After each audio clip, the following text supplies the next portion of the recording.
And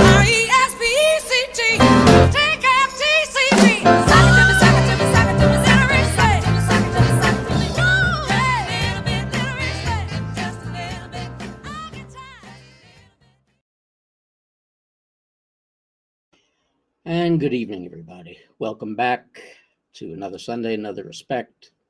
I hope you all had a great week.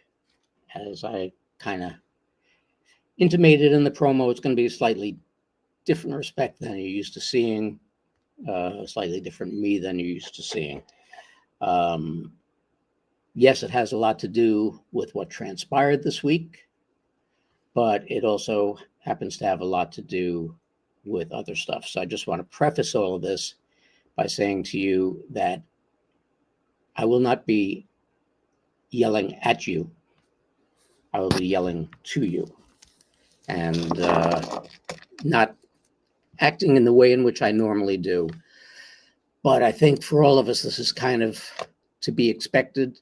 And don't mind me. This kind of to be expected at this point. And hopefully we'll all understand where we're all going with this. Now, this has been an interesting week, and I'm certainly not going to get into whether it was a false flag, whether he's dead, whether he's alive, or anything else. I think you probably all feel the same way that I do and know the same feeling that I have. My issue happens to be, and here's where it starts, what the fuck is wrong with people? That's really my question of the night. And I'm sorry to start it off in that direction, but that's really the way that I feel. When you listen to the rhetoric that has gone on all week, you listen to comments that kids and adults have made, you listen to the comments that were made in the House of Congress by our elected officials, paid, if you remember correctly, by us. So essentially what they're doing is they're disrespecting each and every one of us. And they're going and they're doing things and representing things in such an awful manner. And it goes deeper than the Charlie Kirk incident. You know, if you look back over the past bunch of weeks with the Cincinnati brawl, quote unquote, and you look back to the LA riots and Chicago protests and all the other places where there's been discord, this is a very bad representation of the people of this country. And as you've heard me say 1,000,001 times before, this is not just our country, this is a global effort. And people have to understand that we have to start understanding each other, learning how to get back to the name of this show, respect. We have to get back to respect and decency and manners and everything else and learn how to get along. Because you've heard me say it a million times before, and I'll say it again.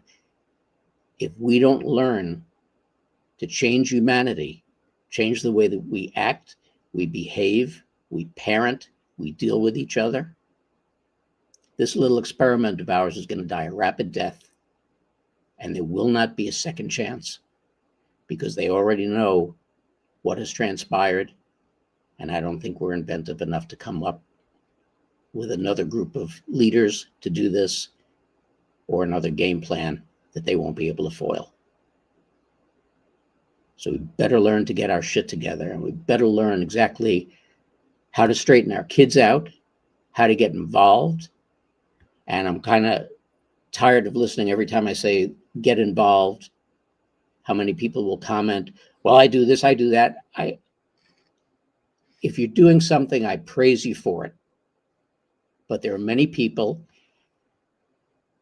who have kind of looked at this platform and many, many others that are on all the different types of social media as the MSM, as they did before. They look at it and they listen to us and they go, well, you know, Mark said, or Dave said, or Joe and Scott said, or whosoever. They all said something. Use this Learn to discern. We've got to start doing the work ourselves.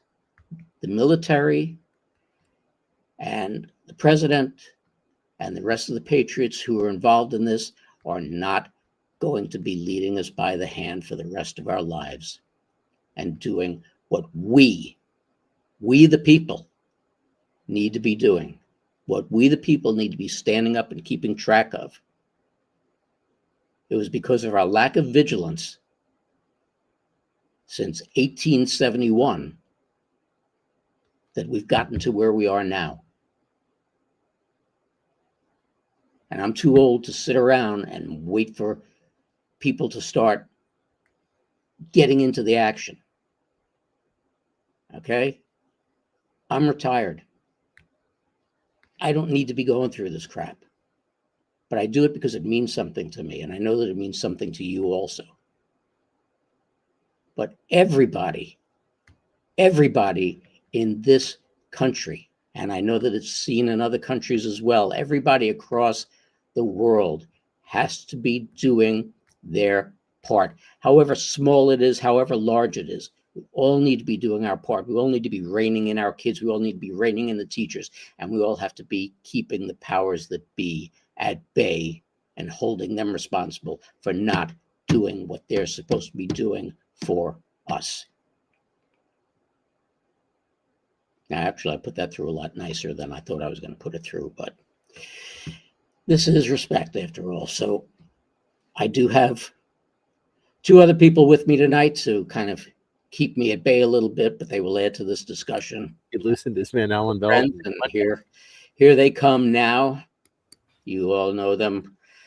Joe Rosati and Scott Stone of Truth Stream. Welcome, hey, guys. everybody.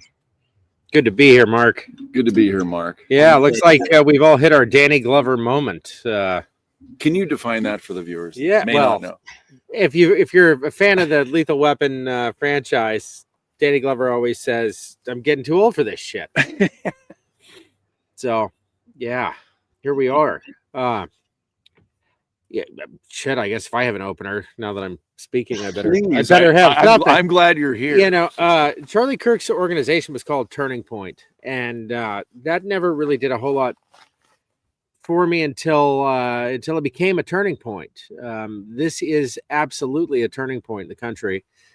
You know, I suppose we should be grateful for the victories we do have, in the sense that a lot of people were so alarmed by the response of the left that they said no more, and they checked out, they left, and they're very vocal. And the other half is getting fired from their jobs, so that's kind of a win too.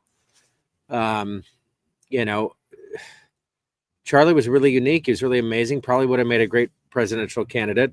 I know there's a whole lot of speculation about, was this a false flag? Was this Israel? Was this, I mean, there's so many unanswered questions. I don't know how much we're going to get into that tonight. Probably depends on Mark and his dark mood, but Mark Vader, exactly.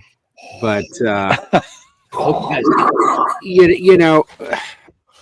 I think Charlie's immortalized in this, regardless of any of those details. And in keeping with the Star Wars theme of Mark Vader, with Charlie, if you strike him down, he will return that much more powerful. And we're watching it. We're watching it happen. We're watching new Charlie Kirks taking the mic every day, and this really is a turning point. That's all I had to say.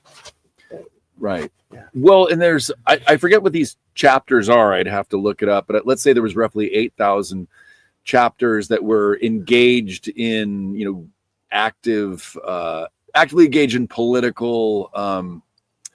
What's the proper word for it? But they were engaged, and now basically what we're seeing is, I think the recent number was 36,000 more chapters have. So now there's it's quadrupled as far as the interest from colleges and high school students that want to get involved. And so I think that if there is, quote unquote, a takeaway, regardless of whatever happened, the fallout is real. The activation is real. This may be the shot heard around the world. I try to look at this in the most positive way. I mean, grown men there was something that happened recently, and just men are getting emotional. They're getting invested. They're helping each other. There's a real beauty that's coming out of this. And I'd say that that's the majority of it. But there is also this, in what the topic of the show is, the humanity. I mean, I guess the good thing about the humanity component of these people that have expressed this negativity towards Charlie, they're getting called out, and people are not putting up with this shit anymore. And so go ahead. Well, I mean, he handled people so eloquently, mostly gently, very compassionately. Yeah. I mean, this was a voice that we need, that kind of voice on both sides, you know. Right. I mean, that kind of temperament on both sides. And I think I think that's why this represents such a big turning point. You know, if we lose our ability to have these conversations, well, then yeah, we are in a civil war. You know, and there's an awful lot of talk of civil war. And let me tell you, I'm a huge fan of civilization. You know, we don't get a lot of that around here in Washington, but it would be so much worse if, you know, if we really were using violence to try and, you know, there's no winning that battle. Well, let's face it. Yeah. What the hell is a civil war? Exactly. It's a ridiculous term. It's like Army intelligence. It's like jumbo shrimp. Yeah. Hey, never mind. But there are shrimp that are very, you know. It was Joe's nickname in high school. Is that in general or just in the locker room? We are here to provide some levity, Mark, and hopefully that this helps. I did not know about that nickname, and I never told you that. I know. See, but the way there's many different sizes. I just made it up, guys. Prawns. I think they're prawns. I just made it up. But the way that I've looked at this, and the thing that's gotten me so pissed off with it, again, it's got nothing to do with Charlie Kirk in particular. It's got nothing to do with a lot of the responses. It doesn't even have to do with who did it or who didn't do it. Right. What it has to do with is the brainwashing that we have experienced over decades, that rather than looking pragmatically at things and looking respectfully at things and looking spiritually at things, the first thing we do is we go to blame. We've got to point the finger. We have to find out, and we have to seek revenge. And yes, when somebody allegedly gets murdered, first thing that you want to do is you want to seek revenge. That's just, again, human nature.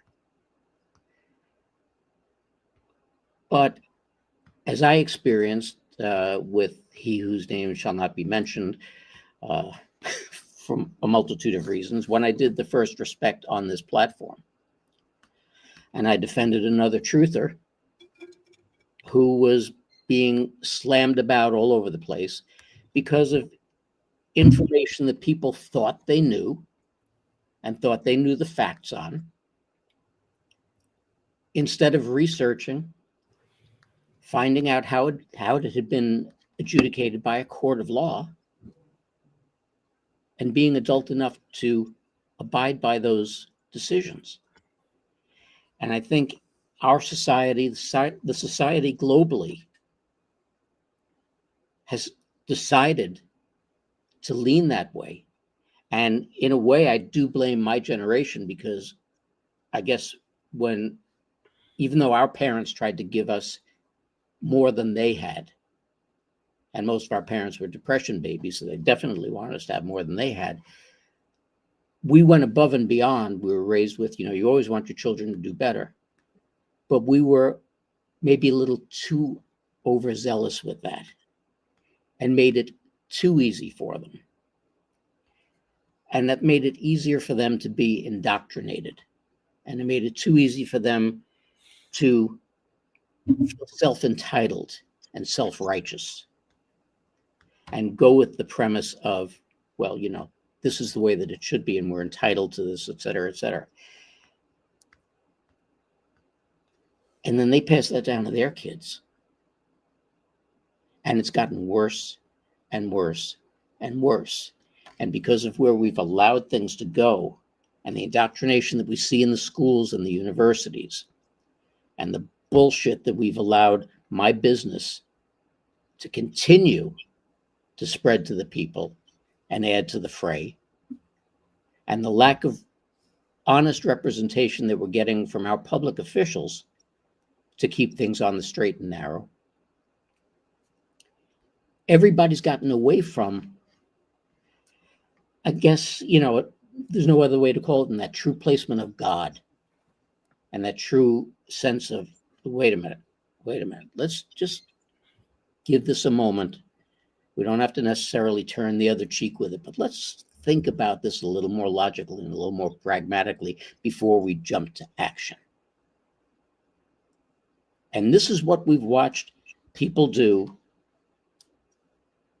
Eric Garner, George Floyd, LA, everything that Donald Trump has ever lived, breathed, or spoken since he decided to run for president. All of these things. And the media throwing gasoline on the fire at every moment's notice to divide us even more. And I've always lived by the phrase, even though I'm guilty of it just like anybody else. I am human, in spite of what my wife would happen to say.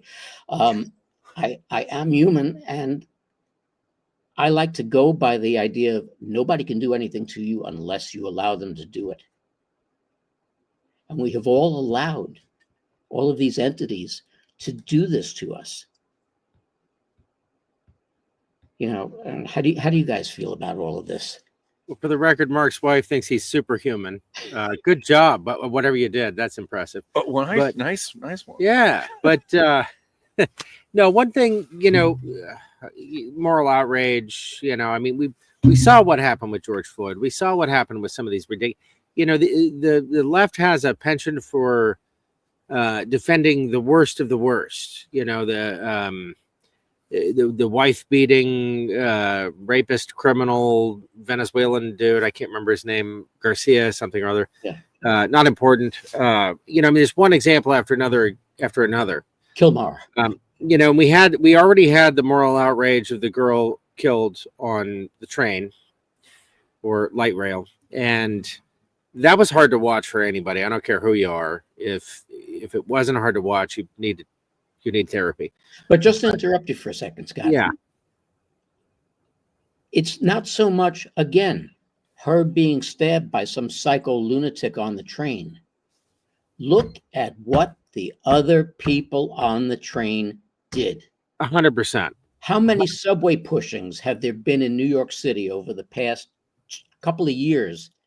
And what do people do? They get their fucking phones out. Instead of dialing 911, they're going to put it up, get the recording and put it up on TikTok or something so they can get more views. Where have we gone so wrong?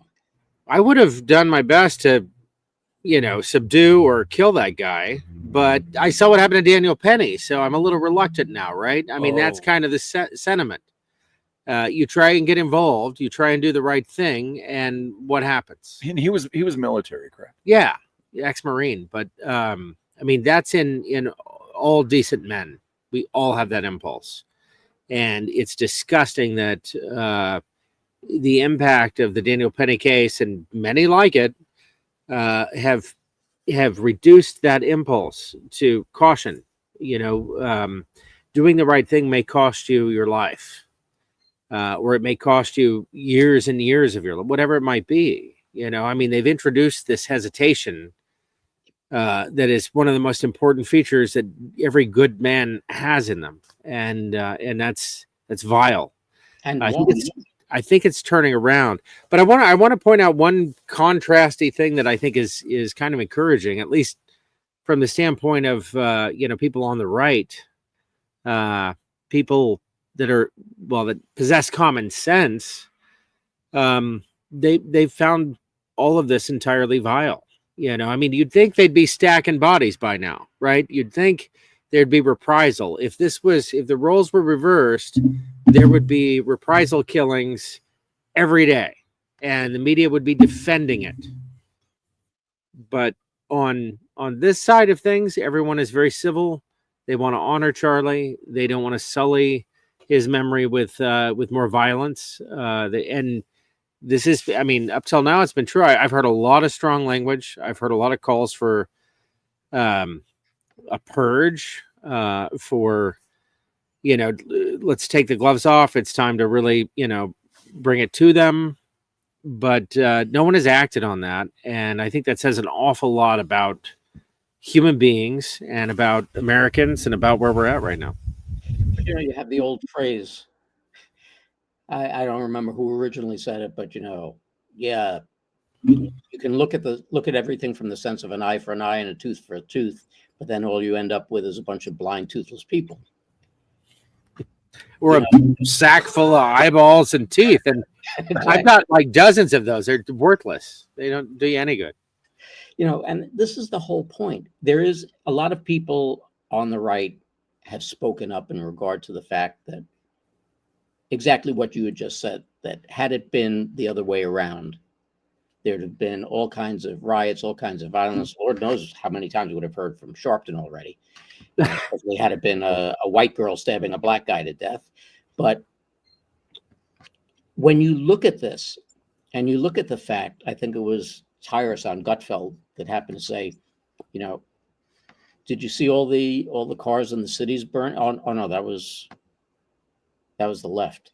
Did you see all the riots and the protest? No, that was the left. We don't do that. And we were called the basket of deplorables. And we've shown in many instances that we're not. But we do have to step up, and we do have to stand up and get our message out and show much in the way that Charlie Kirk did, in conversation, in civil conversation,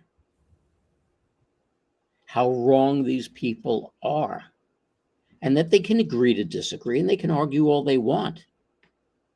But you argue with your mouth. You don't argue with a gun or a knife or your fists or anything else. You have that discussion. You have that debate. And that, again, is what's been sorely lost in our world. Well, there was a lot of wisdom behind the Second Amendment. I mean, I think I'm pointing out the obvious there, but we had what was called gentleman's society. Everyone had a gun, so everyone was very, very polite. Even the prostitute had a derringer in her garter belt. I mean, like you conducted yourself as if your life depended on it, because it did. And I think we're seeing Janine Pirro just recently weighed in on the whole magazine capacity situation, and it's kind of monumental. We're seeing a lot of 2A wins right now.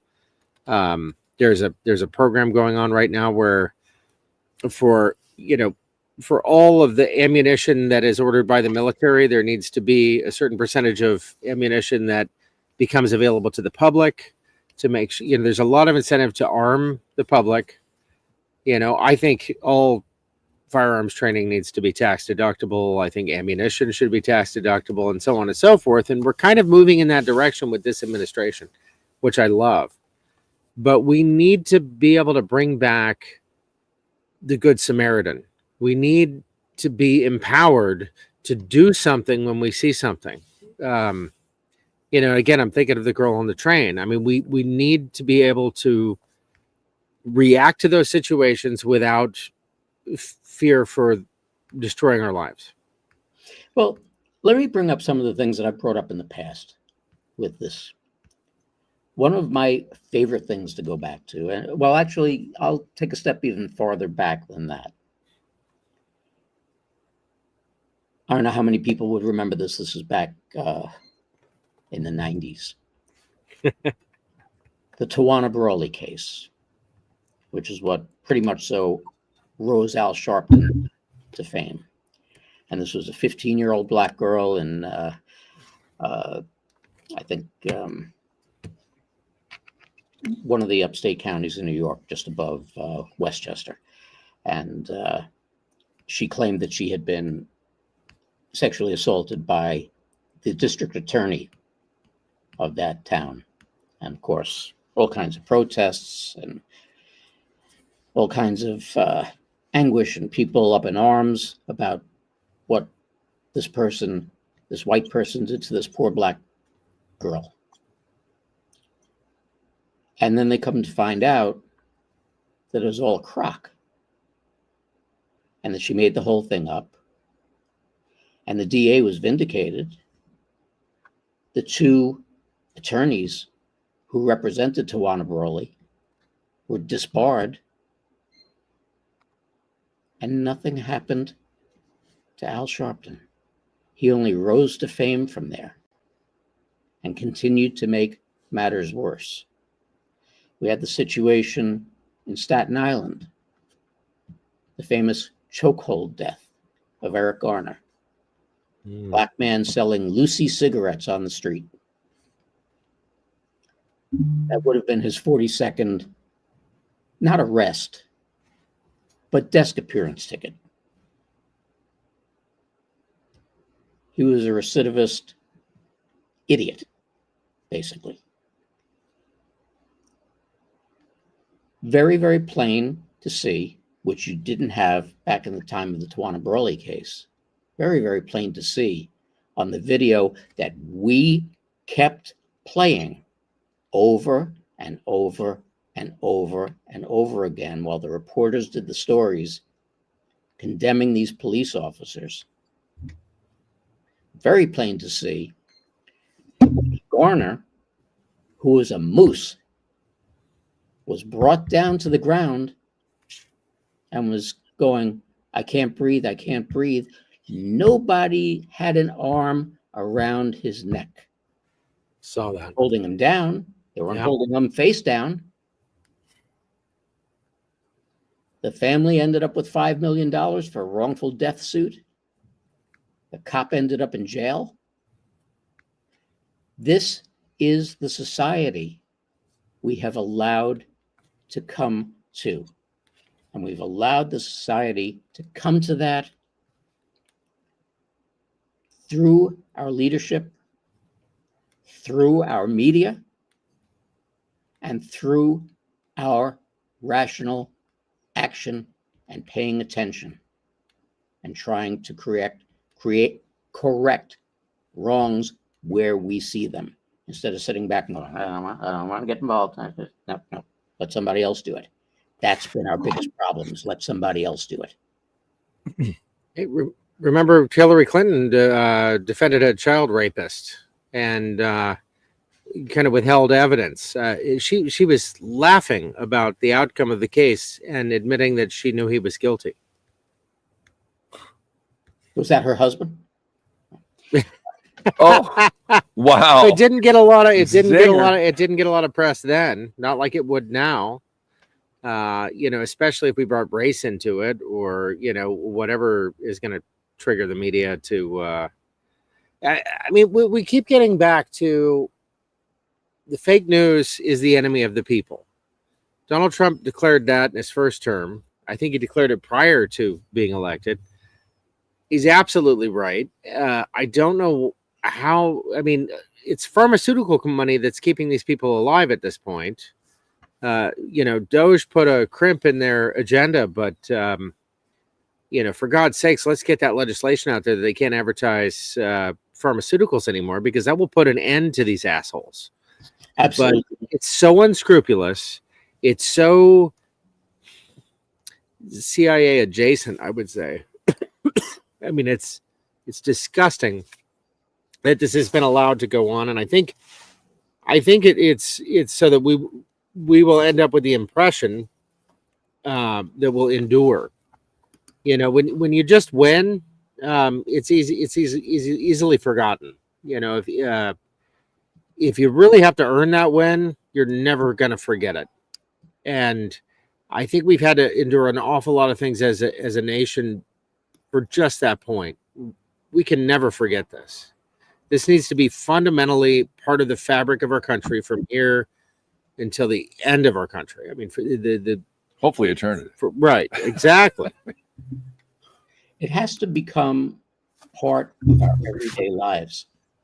And we have to stop looking at things in regard to, you know, what are other people going to think of me? Okay. How about thinking in the opposite direction? What are other people going to think of you? What's the man upstairs going to think of you when you fail to do the right thing? And I think that's what a lot of people are missing. You know, there's man's justice and there's God's justice.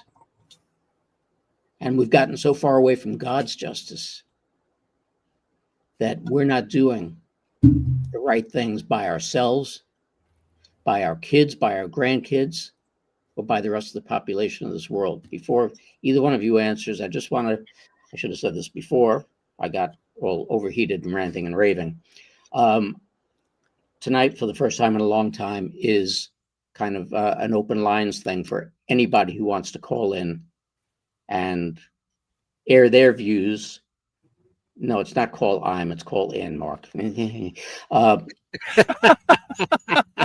But all you got to do is go on your browser, put in StreamYard.com, BDTEEKTATV. Yeah, that's normal English language, and just put that in, and you can call in and talk to us, ask us, say what you please about us, because we don't give a damn what you think. So no, but call in, and we're here. But Joe, you haven't said too much. Well, you brought up a really good point, Mark. I guess if you look at what motivates these people to make these awful remarks online, where do they? Obviously, they must be out of touch with any kind of repercussions on certain things. And now, like Scott had stated, many of them are losing their jobs. But what do you wonder, like maybe in the past they were rewarded for that type of behavior in their sphere or circle of influence, as pathetic as it is. But what do you think? I mean, you wonder why people might be motivated to do that. Obviously, they're really lost if they think that that's a good idea. And I think part of the backlash that we're now seeing is there's consequences for their actions. And as someone that many of us were, because when I speak of me or we, especially on Truth Stream, and I think for your show, we're kind of preaching to the choir for the most part, because most people realize that we're in the same camp as them. But we were belittled for speaking out about the jabs and the masks and all that. And what I love about this Charlie Kirk moment is we're starting to see the tables turn in real time. So, I mean, if someone is coming from a place of godlessness, no repercussions or consequences for their behavior, they're just going to say this stuff. So I think the beautiful thing about this is they're now starting to see maybe there's some consequences for their behavior. But what do you think? Okay, I just want to spit this out. Yeah, no, I think you made a wonderful point. I want to elaborate. What do you guys think is in the minds of these people to be spewing this crap? And what do you think they're really gonna? What they think they're gonna get out of it? And I'd love to know your thought. But what were you gonna say? Because I don't want them to lose this. Well, it's just gotten down to like, how big of a dirtbag are you? Like, where is your morality? Like, where's your soul in this? You know, like it's gotten to the point where, I mean, there are a lot of people on the left that are so disgusted by the response to the Charlie Kirk thing that they are out. They are done. Right. And, you know, and I made that point earlier, but it really is about humanity at this point.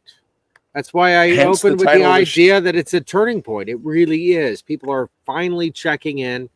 If you have any sense of a higher power, you know, or any sense of being accountable for your behavior, which that's become kind of rare in our culture with certain folks, sadly. But for the most part, that's winning. That is winning, and I think ultimately that is unifying. And I think this thing that, you know, portends to be the catalyst for civil war may in fact be a catalyst for humans coming together, you know, regardless of party. You know, what kind of world are we going to live in when, you know, it's all about violence? You know, I think violence is highly discounted in a lot of ways as well. I mean, this country was founded on violence, and I think there's this bullshit narrative about violence is never the answer. Well, sometimes it is, but certainly not in this case.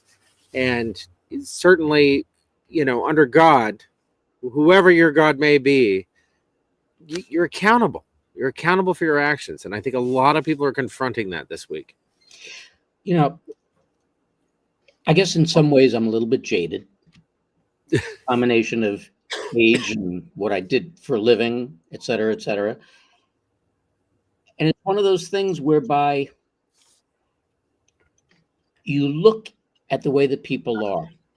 And when you look at the way that people behave, and especially people, you know, prior to this incident, and I watched it from the time that corporate America really, really, really started to rise in this country.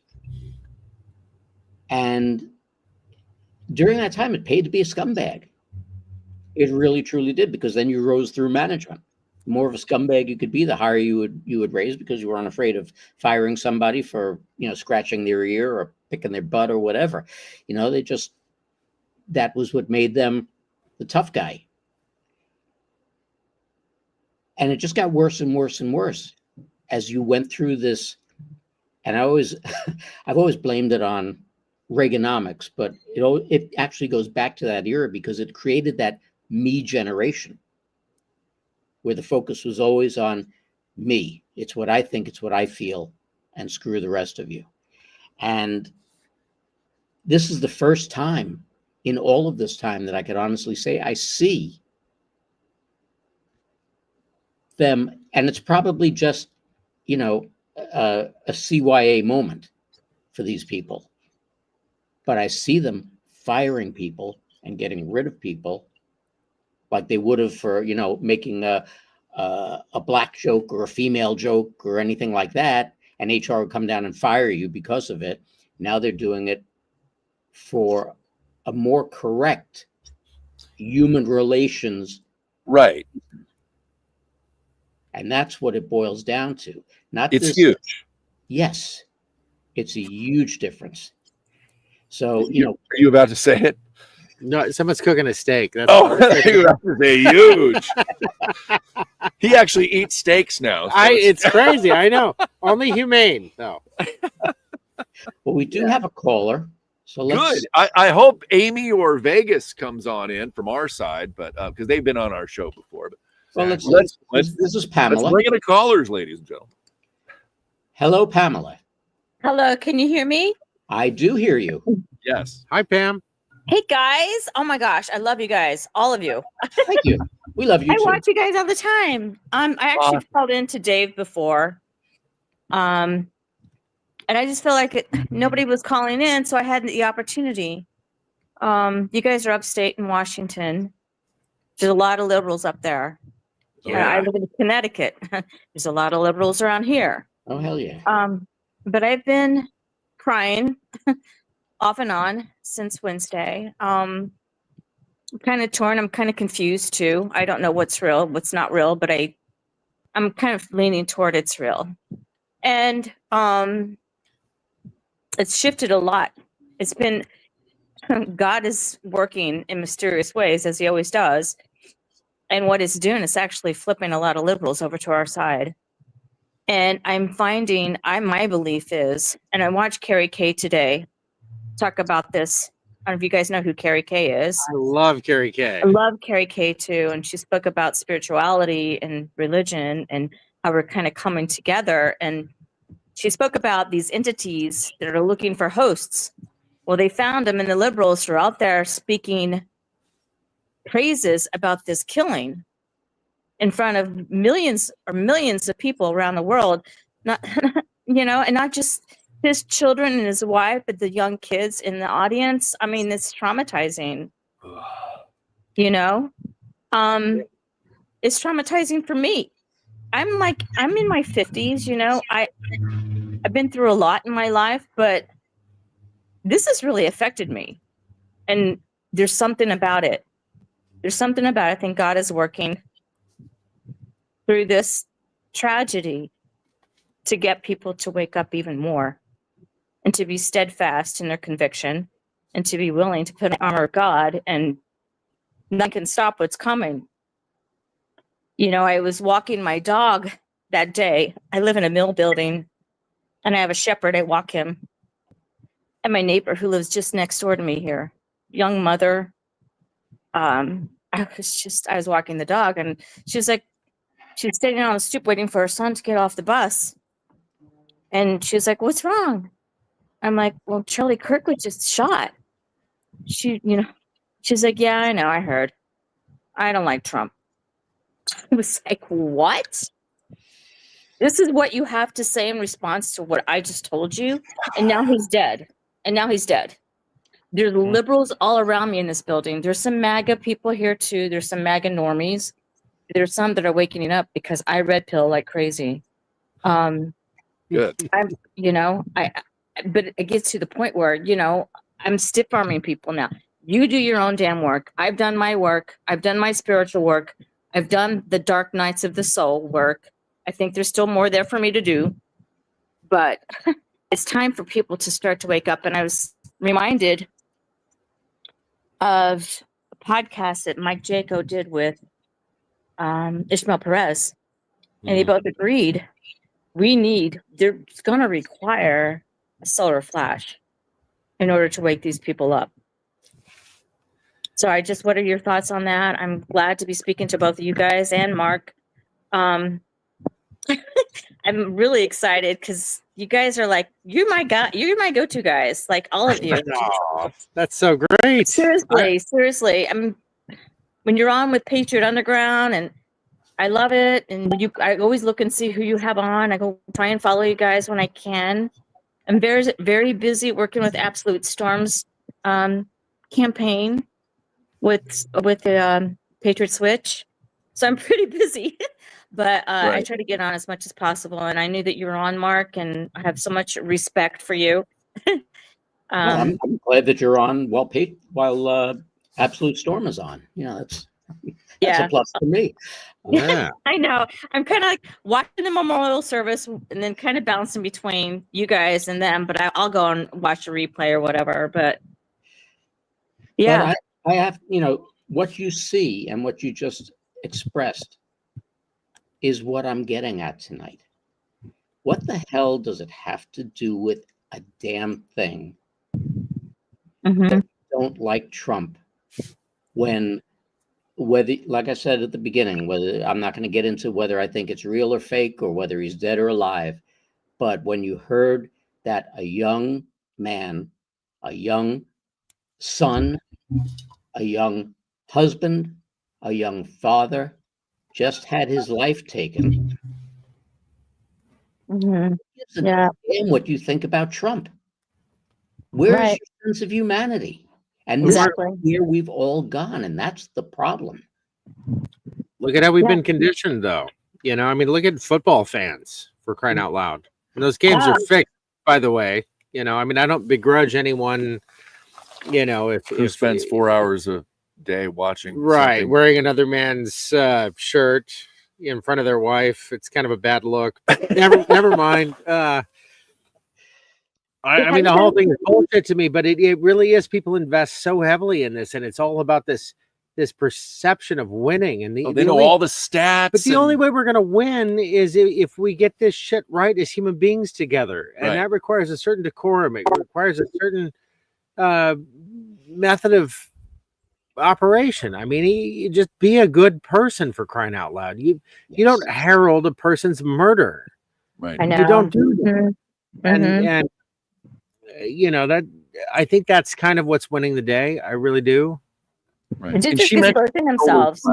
Oh, The solar flash, yeah. Get ready for the 21st. Tell her your thoughts or what you've learned about what you think the solar flash is now compared to maybe what you thought it was prior to, if there's a difference. You might have to remind me, but my birthday's on the 20th. Right. It might be coming from more of an internal than an external. I think that's something. Oh, no, certainly. Kind of like the second coming of Christ, I believe, is an inside job. I think that's all about just occupying your Christ at center. I think I've had a lot of experience with that recently, and it's absolutely transformative.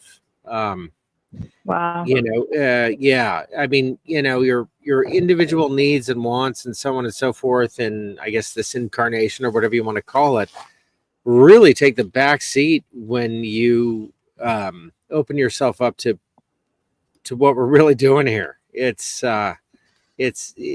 spectacular. And the 21st, I think, is going to be absolutely spectacular. You know, I mean, again, dates and whatnot, but I think that's probably going to be the flash you're talking about. And I think it's going to be positively transformative because it's affecting you at the DNA level. And I think, you know, we're at a time, you know, in humanity, politically, physically, you know, if you look at the impact of AI, you look at the impact of quantum computing, you look at all of these things that are well beyond our current levels of, you know, understanding or ability to incorporate that into our lives. This is one of those moments that calls for an evolution. And I think we're getting it. I think we're going to see humanity evolve pretty significantly. And I think we're getting a lot of help from that solar flash and all the things associated with it.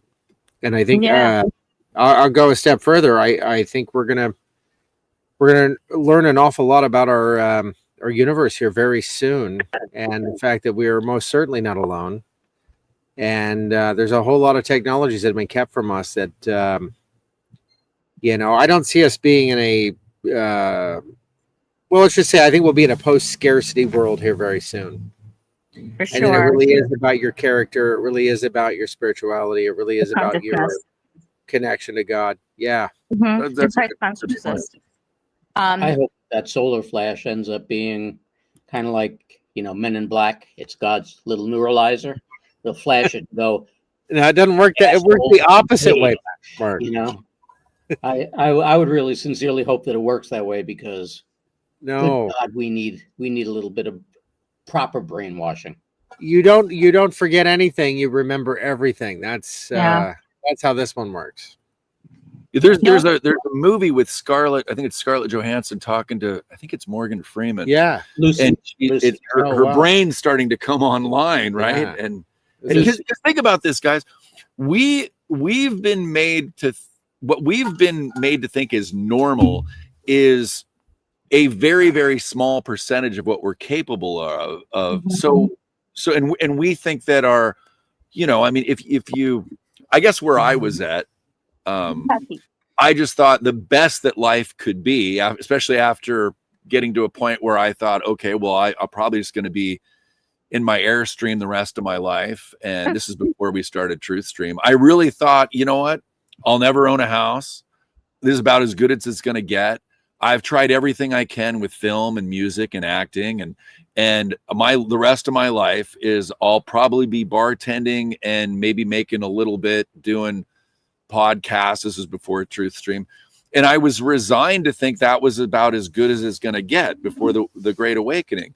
And what's coming is so much more profound, but we've been living our lives thinking that maybe 5% of what we're capable of is the ceiling. And now we're learning, holy shnikes, it's way Yeah. beyond that. So this is incredible just to learn, because I've always thought something was wrong, but to really meet a group of people through these shows, from call-in guests, comment, people that reach out to us, meeting people like Lisa Schermerhorn and Honey, and that all these things that Scott had alluded to at times, but I would tell Scott, like, I do need to hear about it from more than just one person.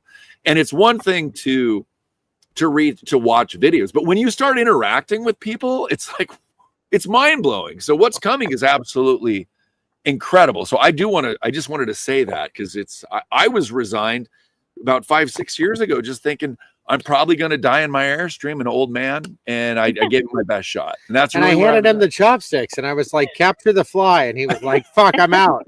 You know. And then, you did need to hear it from other people. Yeah, I did. Terrible joke, but Oh God. I don't know if anybody else is waiting to talk to you guys, but there's so much I could chat with you guys about. But like, I watch Dave and Rambo and those guys. I'm like, where are all the single men around me? There's no single men around my age group. They're all like out west or whatever, or in Florida. And I'm single, and I'm like looking for somebody like who's like you guys, who have a pair, that that are spiritual and awake and aware, and like it's so hard to find around me. And, well, in case someone's listening, what neck of the woods are you in? So maybe in the chat, they Connecticut. Connecticut. Yeah. Okay. I'm in Connecticut. Oh God forbid, like stupid I'm place. single, so I'm paying attention. Something else I wanted to ask you guys. I watched Nino Rodriguez interview Josh Reed on his Nino's Corner on his paywall, and boy, did he bring some interesting information that he feels that it's probably Mossad who took him out. And the two guys were given the baseball like hand and arm signals. Yeah, Were actually in on it. They were giving the hand and arm signals to the Mossad killer to take him out, because Charles started speaking. I don't know if you saw him. The transgender topic. Well, I think he's a patsy. I think there's totally. It's always a patsy. There's always a patsy. Transgender boyfriend, you know, the whole. Yeah, I mean, and he's not cooperating. Not cooperating with the police. So Charlie said, if I get assassinated, it will be Israel. I mean, he actually made that comment. Netanyahu was the first one to respond, which I think was really rather odd for before it even happened. Right. It reminds me. It's got like Building 7 vibes. Right. Yep. Little weird, or like the BBC announcing, the collapse 20 minutes before it happened, kind of feel. Not as unusual as 2 books coming out prior to the event, which is the day before. 100%. Just like the Maui forest fires. Yeah. Yeah. Right. I guess it's all there. I feel like it's all there. They're just begging us to be more intelligent about things, and some of us are, but maybe we need that 100th monkey effect at some point. Maybe this is it. Yeah, maybe this is it. And it takes leaders like us, Mark, you guys, me, to lead the normies out of the forest into the light. hopefully so. One of my friends just sent me a text on Telegram. Pammy, I can hear you. She's listening in. But yeah, I'm very bold. I'm very courageous, I feel, living where I live. But it comes to a point where I just say, F it. You guys are on your own. I've done my part. I'm here when you're ready for me. But I'm just so sick of it. My ex-husband, he divorced me because of the pandemic. I didn't believe it. And all the knowledge and education under my belt, you think that he would listen to me, Sorry, honey, but you didn't have a husband, you had a wife. But I had like a she-male who claimed to be a male, but he's not. He's a pussy, liberal, TDS, like his whole family. But anyway, I don't want to. It's other people are waiting. I don't want to Yes, we do have some. Yeah. Amazing. People need to watch follow the cabal, watch those that Have. few hour film. Then you Yep. can get caught up a little bit, and then go from there. But yeah, people need to wake up. Yeah. Hey, Yeah. when we're in Connecticut, let's go have a drink. Yeah, There you go. all of Yeah, us. yeah. Come Come out on. and visit me. I'll introduce you Yeah. to my shepherd. I'd love to see you guys. Excellent. All right. Thanks so much for calling in. Pam. Thank you. And thank you, Mark, for all you do too. Thank All you. three of you guys. All right. Bye now. Bye-bye. Let's go to Cindy, who's been waiting Oh, Cindy just disappeared. Oh, no, there she is. She's been waiting all this time. How are you, Cindy? I'm good. Am I on? Yes, you You are. are. Hi, Oh Cindy. my God, wonderful. Hi, Joe and Scott. It's a pleasure Hi. meeting you both and speaking with you. And Mark, I had the pleasure of meeting you at Club 47, and I probably did. just about attacked you. So now you know the person that is talking to you. And actually, I called in to Dave on Friday night on Open Lines. Oh, did you? Good. Yes, I did, and it was such a pleasure just speaking with him again. But what was the girl that just called in? Paula? Pamela? Pamela. Okay, if she's looking for a man, don't bother. Because I always say I only need a man when a major appliance breaks down. So that's my viewpoint. But anyway, I am looking for the 4 to 6% that will never get it. And I believe this is the breaking point, what just happened last week. They're all talking about it. We all see it. Of course, they probably watch it on the news, and that's not where we need to be. I have been following a lot of people, and Dave's show last night on D Class was amazing.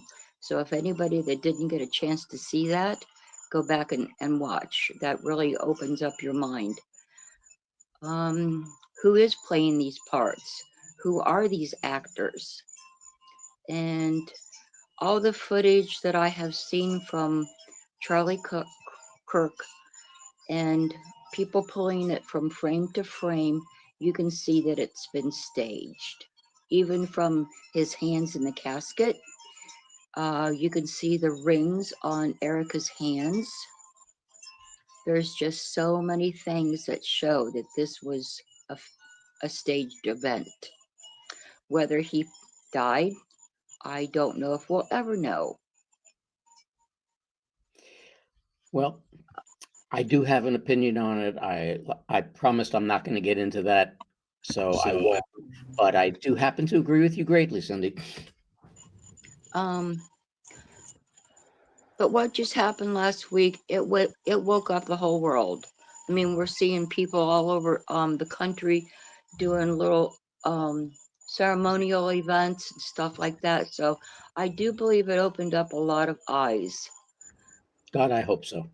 But finding out why humans can't be human, well, look what we have been through all of our years. We've been manipulated.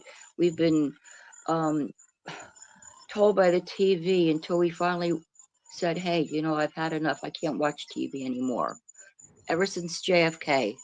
So I go back to those days of JFK, 9/11, and just analyze everything. No, we've been lied to. So how can we act human when we have been lied to about everything in our life? And we have to, what is real and what is fake?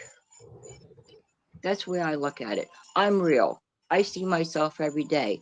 I have to present myself to the highest above. And look at the video games that these kids play. It has totally manipulated their minds. But So, Cindy, where are the what? parents? What? Where are the parents that allow them to play these games? That They're think it's working. okay to play? And my son is the same way. They sit down with my grandson, they play games, and finally I just told my son, hey, and now my grandson's out playing football and stuff like this, and which I'm very happy for. But you're right, Mark, where are the parents? And Right. my kids are in their 40s, and they even say, Mom, I would never ever want to live today. I am so glad we grew up when we did. So Yep. Yes. I was just having that conversation Yep. last night with a couple of my friends. And, Oh my You know what life was like without cell phones? My Oh. God, what I a know. And, all the kids would come down to my house and they all had the chicken pox together. And, it was freaking awesome, even though I had to work a 40-hour week too. But I knew where my kids were. I knew what they were doing. I know who they were with. And they had a good childhood. And like for them to say, Mom, I would never trade my childhood for what these kids are going through these days. And remember, Cindy, when we were kids and your parents said, if you're going to be late, you call. And you know what? If we weren't at a friend's house, we found a payphone and we either dropped the dime or we called collect and said, listen, I'm running late. Oh, exactly. When I first moved to Florida in the 70s, my uncle, he gave me a quarter to use a payphone in case I ever got in trouble because he knew that my father would not help me out. So, and I still have that quarter to this day. But yeah, going back to the payphones, I don't even think kids would even know how to use a rotary phone, put it in their hand. So, Oh, yeah. it Times sounds have like changed, not for the better. your father may Right. have been an appliance repairman, but what an unfortunate take on men. I hope that's not universal. But one thing you said, Cindy, that I wanted to point out is there's a lot of parallels with the Kennedy assassination that are kind of inferred. The ring changing finger. exactly. Jackie had Mhm. changed the finger, the ring onto the pinky finger. Yep. Yeah, right. I mean, Okay. so there's Keep a going. Can you name a couple more? This is pretty interesting. well, now that you put me on the spot, no. But there are several. I mean, there really Well, are a lot of. I think there was something about not having an entrance wound and just Well, an. no, I we don't know. saw the entrance wound. We didn't see an exit wound. Is that what it was? Yeah, and more than likely that was a 308 or a 65 that would have penetrated all the way through. I don't know. Are you talking about But why Charlie, or are didn't you they talking block about off the What about Charlie? venue? Talking about What? Okay. And it I'm was a sorry. Mauser. I You know, promise come on, I that was wouldn't not get a into Mauser. this. Everybody, if you have the opportunity, look at the videos. I had the opportunity because of what I did. I've got the software and everything and looked at it. I'm sorry. There, he wasn't shot. That was what do they call it? A squib. Well, the shirt There's only popped up like that, and Yes, then it the did. dot appeared, and then moved over and became the wound. I don't know. The wound was on his left side. That's the only place you saw it. After the shirt puffed up, the shirt went down. You saw the wound. Nothing was coming out of it. Then you saw the stain on the shirt. Then it came squirting out. If Yeah. he had been shot from any direction with either a Mauser or 30-06 or something like that, never mind the blood that would have spattered behind him. But if it came from the opposite direction, like some people said that it came from a guy who was playing with something that was a cell phone gun and this and that and the other, it would have blown the guy next to him away. Mhm. So Right. there's so many things that indicate that it was Right. It's hard You not know- to touch on it a little bit. I know Mark Yeah. doesn't want to Yeah. go too deeply A into it. ricochet off of armor that it was not clear at all that he was wearing armor. No, it wasn't. Actually, to the contrary, I don't see any evidence of armor. Yeah, and another if thing it- I'd like to announce, I truly hope Trump does something about the education systems and changing the programs that these children can get into, like we used to do, distributive educations workshop, all these different things to give these children I lost you. Knowledge to go into the workforce because of all these immigrants that we're taking out. These children are going to have to learn to do these jobs. And you know what? My What? kid, my daughter grew up on Sesame Street and other stuff like that. I look at Sesame Street now and I'm glad that my grandkids don't watch it. because it's not the same Sesame Street. There's very little education. There's more agenda than there is education. And Right. this is what has to stop with education in the schools, education on TV. Education is supposed to be passing on of knowledge, not agendas, not I mean, opinions. looking like- at you two, Joe and Scott, I'm sure you're in your 50s maybe, but 80s. are we good? What? Oh, 80s. come on. Nice, I Mark. just hope that we can see it in our lifetime. You know what this world will become, and to clean up everything that needs to be cleaned up, Amen. Right. and put everybody in a great mindset.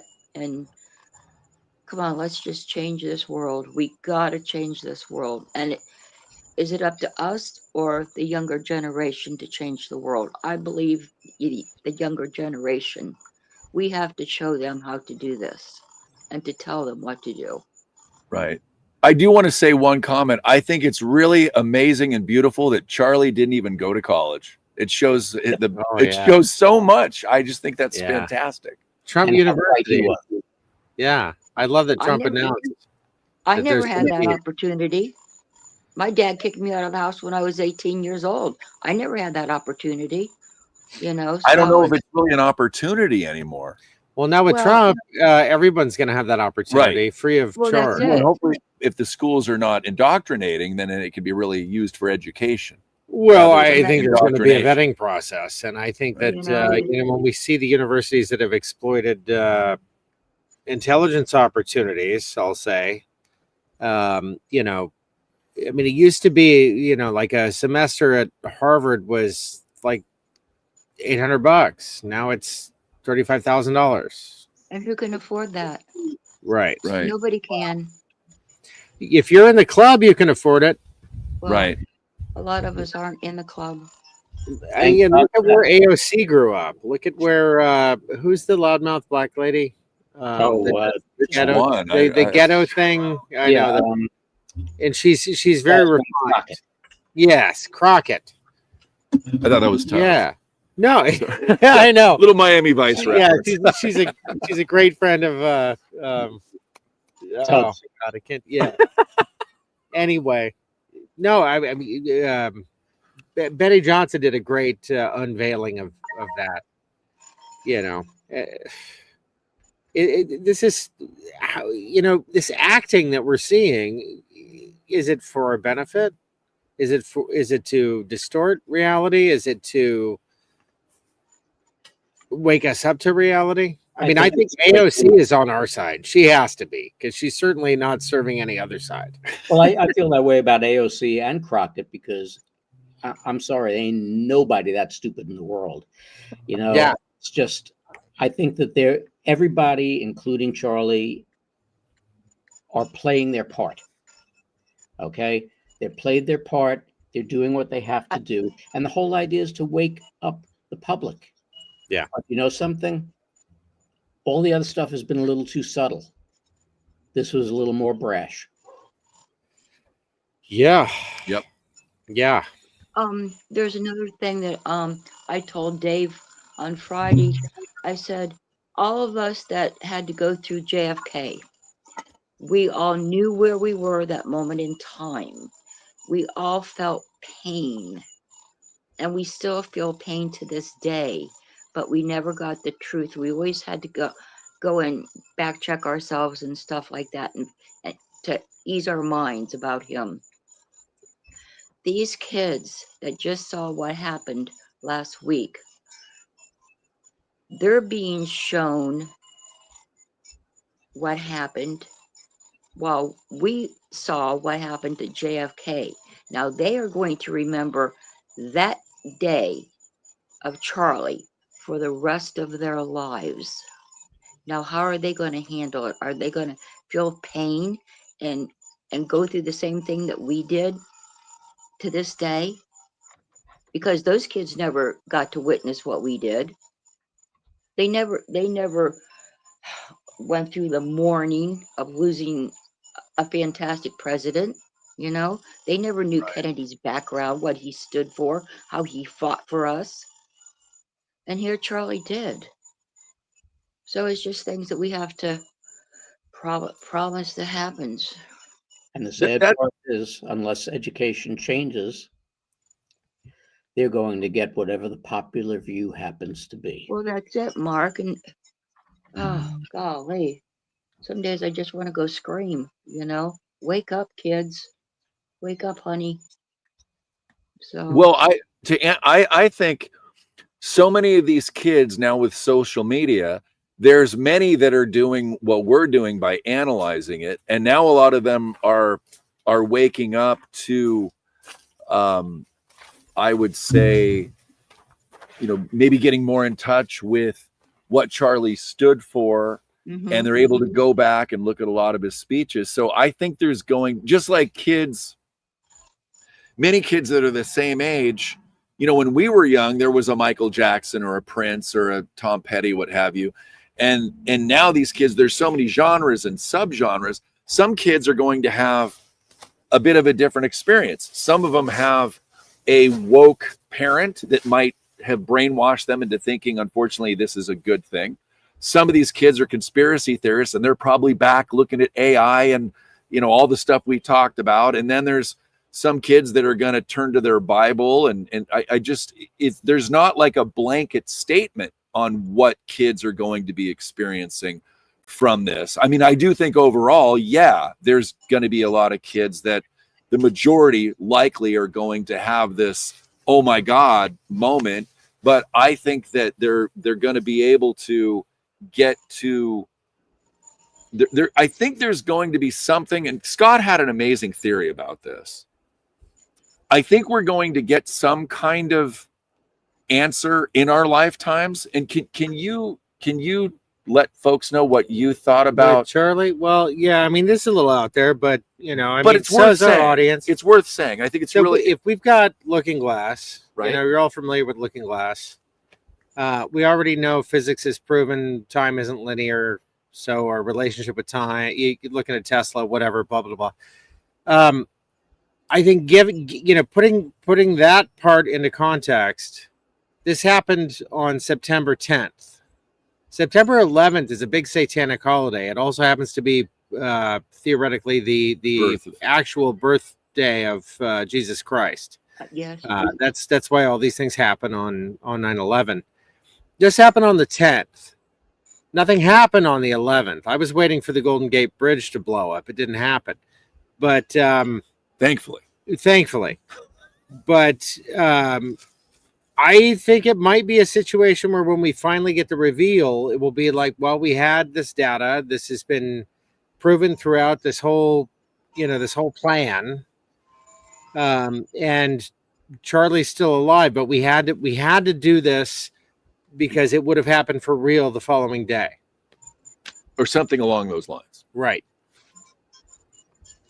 Yeah. It's sound. I mean, it's just a theory, but I think it's fairly sound. I liked it. I enjoyed it. I got something out of it. Sure. Well, I'm glad. Just, Yeah. excellent. Someday Somebody I hope someday I hope we find the truth. But I believe in our own hearts, we already know the truth. Listen to your gut. That's how I look at things.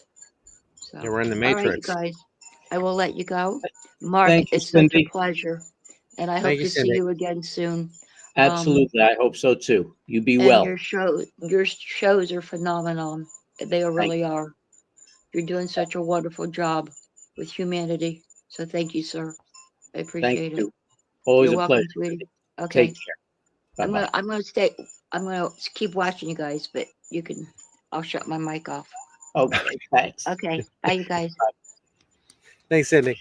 Let's go to Susan and Barry. Oh my goodness. Hey, we didn't do that. There they are. They're jumping in. Hi. All right. Hello Where are the there. dogs?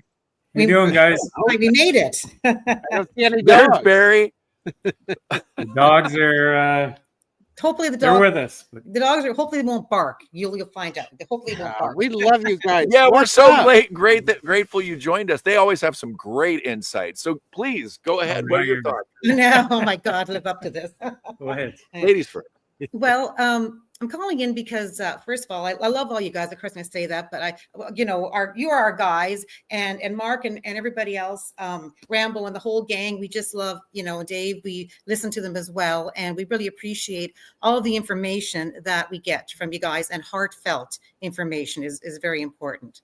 So, anyway, a couple things I guess one thing I'm going to say is particularly for like Mark and you guys, I always think that it's a matrix, but I believe that life is like a big jigsaw puzzle, and there's many pieces in the puzzle.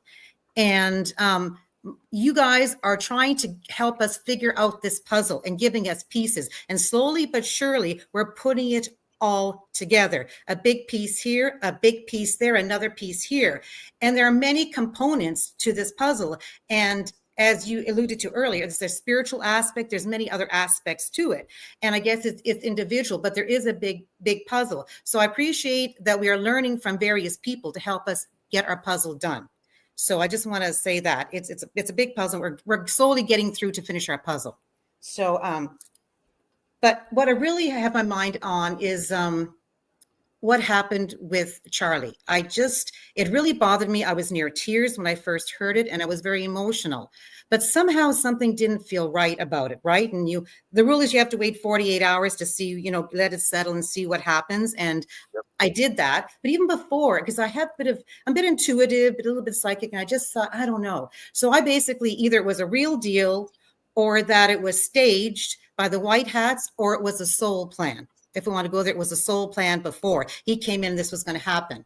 But anyway, I really believe that it was staged and that it served its purpose. So I 100% believe in all the evidence that all you guys have been proposing, from the coffin to the hands to even I think it was Rambo was talking about how there was a film clip, how just before it happened, how there was like, did you see that where there's signaling just before it happened that he touched his guys at the 100%. and the whole thing. So there was signaling that really showed there was something to it. So anyway, yeah. I ended up going to other YouTube podcasts, and particularly Joe Rogan it was a short clip. Joe Rogan was with Charlie Sheen, and I immediately went to the comments. What are people saying? What are people thinking? And I was in tears because so many people from all around the world were feeling it and sad and feeling the love. And it was from Kenya, it was from Poland, it was from Australia, New Zealand, Canada, all over the world.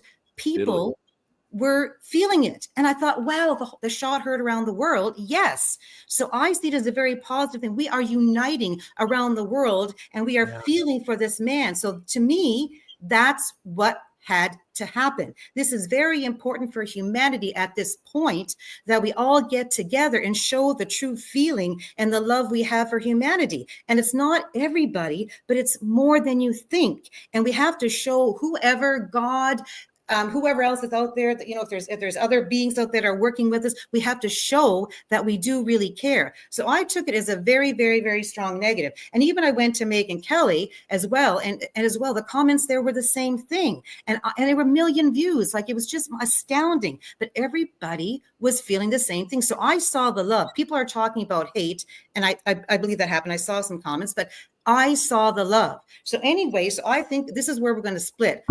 We're choosing right now. Who are we? Who really are we? This is the story right now. So anyway, so that's what I feel very strongly. And I think it's a very positive thing at the moment. So I take it had to happen, and good for Charlie and and on the whole people around it to stage this. And they did it quite well. So, and Trump's involved somehow, I'm sure. But anyway, so that's Susan, would you call it a turning point?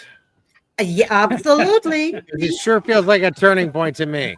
Right. Absolutely. And that's not by accident either, right? That's not by accident. So I think that was very, very important. So I'm going to look at this as a very good thing. I'm going to forget the negative, and people are and there is feeding off the luge. The luge is being fed off of, but there's more good happening. And it doesn't take a lot of us to get everything lit across the world. All these lights are beaming right now, and it's being seen by whoever needs to see it. I love your take. I'm right there with you, Susan. Right there with you. Absolutely. Love it. Do you think some of these so-called liberals that are losing it on, or thrilled that he's dead, and do you think a lot of that's staged and actors? Because Some of it could be, but I think some of it's like there might be NPCs or whatever, but I think there's some real people losing some real jobs, and there's some real consequences for the first time in a while for some of these folks. Hopefully. Well, and Ben Shapiro said that he would pick up the mic. And Which is interesting. given the speculation on whether Israel had a hand in this assassination or not, which I think is fairly evident, but no definitive anything at this point. I think what we're going to see from that is part of this theater. I think this is when Shapiro is gonna go down with the ship, kind of a thing.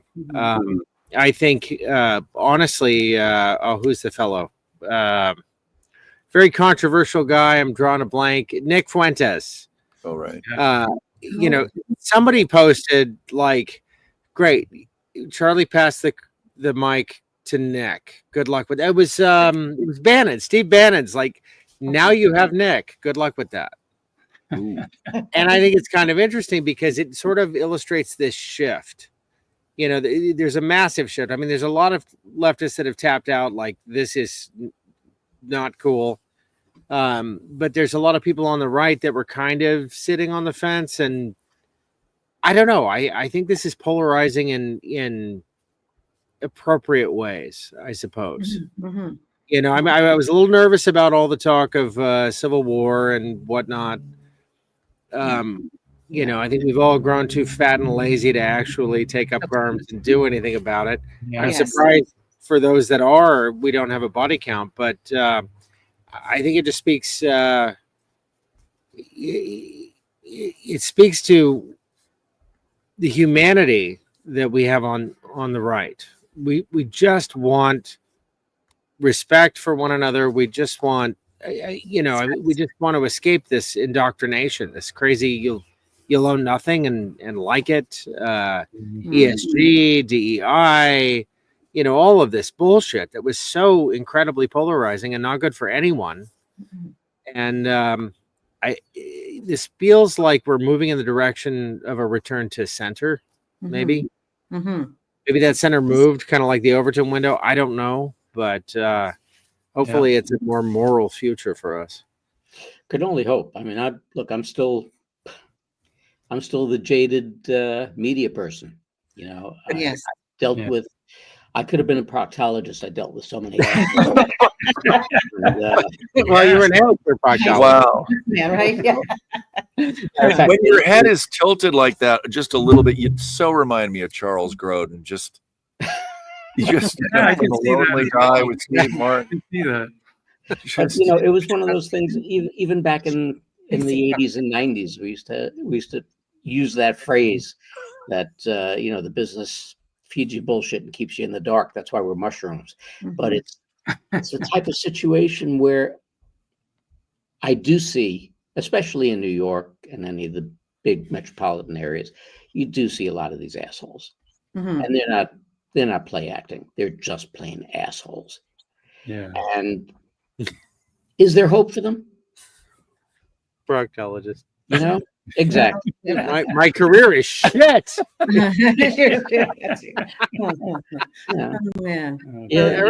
Opinions and assholes, right? I feel Everybody's got I one. have hearing aids from listening to too many assholes. But Believe you know, me. Yeah. you sit and you play the games with these people, and it's just not worth your time because a lot of them just are never going to get it. Oh, 100%. Yeah. 100%. We're actually not. Well, Joe and Scott, no, but we're actually Canadians, and just for the record, we want the 51st state to happen. We really do. And we go to Florida, we've been to other states, and we've always been very happy. And we were on the other side of the camp, even before we were Trumpers. I was in West Palm the day he was inaugurated. And I thought, oh my God, he's being inaugurated. I'm here. Ugh. Before I flipped, and now I'm on the right side, literally the right side. But I lost my train of thought by saying that. But 51st state. But there are people around here that are so against Trump because of the media. You bring up his name, and you have to be very, very careful because it's a minority that that really like him, and you have to be very careful. Yeah. And people lose their shit when you say it. But you know what, Susan, I'm going to give you a little foresight. You're in Canada. Correct. I'm from New York. Okay. Okay. In New York, we put up a flagpole in front of the house with a flag on it. So just so that we don't have the gays coming by to slide down or anything. But we have a flagpole. We also have a flag in the back. Friends came over. First words out of their mouth were, "Oh, you've got the flags out because you support Trump." And the response was, "No, we have flags out because we're Americans. And that's our flag and we respect it." This is the mentality that you have in a lot of these blue states. And yes, it is because of the media, but it's also because of the agenda that has been given to the media Yes. by our Yes. leaders. And we, as a people, and I go back to this all the time, we have no one to blame but ourselves. Yeah. We have been the absentee landlords Yes.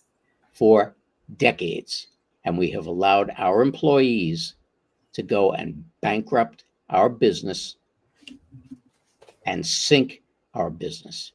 And we have nobody to blame for it but ourselves. So Absolutely. we have to start stepping up. Yes. We have to take control, because I've said it a billion times and I will say it again. I think I said it earlier. If we blow this opportunity, we as a civilization I know. are done, because there won't be a second chance. Yes. They will take control, and they know all the moves in the games already. And you're not going to get another leader like Trump. You're not going to get another No. military. That's true. Yeah. You're not going to get another alliance like Trump, Modi, Putin, and Xi Jinping. It ain't going to happen. So we got to make it work. Absolutely. Well said. Can you believe that people would be offended by the flag? You know, I mean, I've had relatives die in every fight this country's ever fought, pretty much. Yeah. Up to Yes. Vietnam anyway, but you know, even the American Revolution, my uncle died on the beaches of Normandy. It was a bullshit war. Most of them are, Yes. you Yes, know, yes. but you know, and I'm pretty offended by that. What I've learned about our history it doesn't make me cringe when I see the flag. It makes me want to fly it higher. I cannot understand. You know, I mean, I guess if I was a degenerate asshole, I'd probably, I don't know, set off a flare on my boat, trying to get into Gaza and then blame it on a drone strike while getting a really bad haircut. But you know, that's not who I am. But you know, I got to say, this 21st state thing. Yes. 51st. Susan, Alberta made up their mind, and every economic power in Canada, it's my understanding, did this, and they're all out. So the rest of Canada is like, well, we have no real power here, and shit, we're kind of screwed. Is that a fair assessment? Well, there's Alberta, Saskatchewan, part of BC, and the BC. Yukon that are talking. But Yes. yeah, it's like it's two different countries, definitely west and east. And Welcome Unfortunately, to America, you guys. yeah, Yeah. I know. we're trying to get there. Trust me. Yeah. You know Great what's funny with your flag story with Here's the Canada opposite, when we opposite. had the trucker convoy, they were considered far right radicalists. So the flag, Canadian flag, became a far right symbol. And now with the Canadian election, with the Liberals up against Trump, it became a Canadian thing to support Canadians. So now all the Liberals are flying the flags, and And it's FU. totally flipped. Yeah, it's flip. Yeah, FU. If you're right. Every time we see a flag now, we think, oh, that guy must be a liberal. liberal must be liberal. Canada and Australia are like the most rugged places, you know, and it's like, you know, you better have a rifle where you guys go, because there's bears and there's, you know, like all kinds of threats, and you got to be able to start a fire in the middle of a, you know, flood kind of a thing. Yeah. And then they turn out to be like the biggest pussies ever. It's No kidding. You're right. No kidding. No I kidding. feel like there's going to be a lot of like really masculine behavior that's going to take place in Canada and Australia to compensate. I here hope so, real yeah. soon. I hope so. Yeah. There's a lot of sheep behavior around here. Yes. A Yeah. lot of sheeple here. Trust me. Get your Oh, guns back. Get your guns back. Well, they're trying to take it. They're trying to take it away. But at one point, I think I heard that the government was trying to do with Trudeau was in. But apparently, I heard that the RCMP and that were not going to go through with it. They did not want them to take away our guns. They did not want. So the police. Carney's trying to say now that that was an optional program. You don't have to opt into it with the gun buyback. Whatever. Yeah. Oh well. So, Who knows? Just wanted to pop in and say hi. say hello. We're glad to see you, everybody there. Thanks Oh, for we love having you me, guys. Mark. Thank you for joining. Yeah, have a great time across the pond, guys. Thanks for stopping in. We will. Okay, we'll We talk to you appreciate soon. you. Okay, talk to you See soon. you next time. Okay. Take Bye. care. Well, in our next Patreon chat, we'll have it again. All right. Okay, Guys, so looking Yeah, forward to looking it. forward to it. Take See you care. guys. Bye, Mark. That's with the dogs for us. It's time for their pee. Okay. And we have a very special guest now. Hi, Oh, Dave. We have with us. Oh, Hi, sweetie. I'm a little bit different than Dave. I apologize for your, didn't want to Oh disappoint no, you. no, you're Oh, you shaved. You shaved. we're all relieved. Thank you. So let me tell you, I've been listening and I called in about one thing and then it switched and then it switched again and then it switched again and I'm like, dang, but everything is all tied together, So my first thing I wanted to say is, well, I watched a video right after Trump was, it was like right when Charlie found out Trump won. And I want you guys to watch this, knowing what we know now, and look at it in the eyes that I saw it. There's something there. It wasn't like how I felt where I was like all happy and excited and crying. It's kind of like if you look at his eyes, it's kind of like, oh shit, I'm next. Like I'm up. Like you can see it clearly. I'll send that to you, Mark, and we could put it in your chat. The second thing, you guys were talking about the similarities between, JFK and all. Well, I saw a lot of similarities between J6, carrying out the body without a stretcher, right? The squib pack, all these things. Like I feel like all of these events that we've lived through, we kind of resaw it through Charlie. Like I think that it's kind of bringing light to it all. And we're calling out the bullshit. I'm sorry, I cursed. We're calling out all the BS, and we're seeing it, and we're able to spot it a lot quicker. And not only us, but the sleepers are starting to see it, and they're starting to get like, well, what's this about, right? So I think that by us being the light and just being there and sharing our knowledge and our knowing is going to help a lot of people. So please don't do the I told you so. Just be there and say, I'm sorry you were deceived. I was as well. I'm in a different path. Because we all have lived through this for our entire lives. This has been happening how many decades? Can't even count. And it's like actually centuries, right? It's been going on way too long. And I feel that and I also agree with what you guys were saying, because I felt like when Charlie, that incident happened, I don't want to say what I believe, but you guys kind of understand. I felt that it broke the spell. And I feel like the hypnosis is kind of like people are waking up and they're like, what is going on? There are so many people that I felt I would never have these conversations with that are now coming to me and saying, hey, what about this and what about that? And I'm like, they're getting it. They're getting it. That's This is great. so exciting. This is so exciting because I have been in this place since 9/11 by myself, and to find all you beautiful patriots and I wasn't a Q person, and during the quarantine I was saying, yeah, I'm good, I'm in my Q time, and people were calling me a Q-tard, and I'm like, why are you calling me I don't understand what the hell they're talking about. So I started to research it, and I'm like, why are they like freaking out because I'm writing the letter Q? They were attacking me, and then I figured it out, and I'm like, oh, these idiots. All right. And then I went to J6 and I got attacked even more. So it's just been like this constant battle that I've been having with myself and really strangers kind of on the internet. They don't even know me. They barely talk to me, but they think they want to tell me how to live. I think that if we all just stand in our truth and in our light, we can help them out, because we are those lighthouses for them to see, right? We're shining so they can see us. We just have to stand steadfast, because if we're moving around, they're not gonna be able to find us. We just got to stand in our truth and just stay solid in what we know, because there's so many inconsistencies with this and every other tragedy that we live through. And now we're all starting to see it. We're putting the pieces together. We're like, well, what about this? And what about that? And now you can actually have these conversations with people. So that was all that I wanted to say. There was so many connections between every single thing we live through with this one event, if you look at it.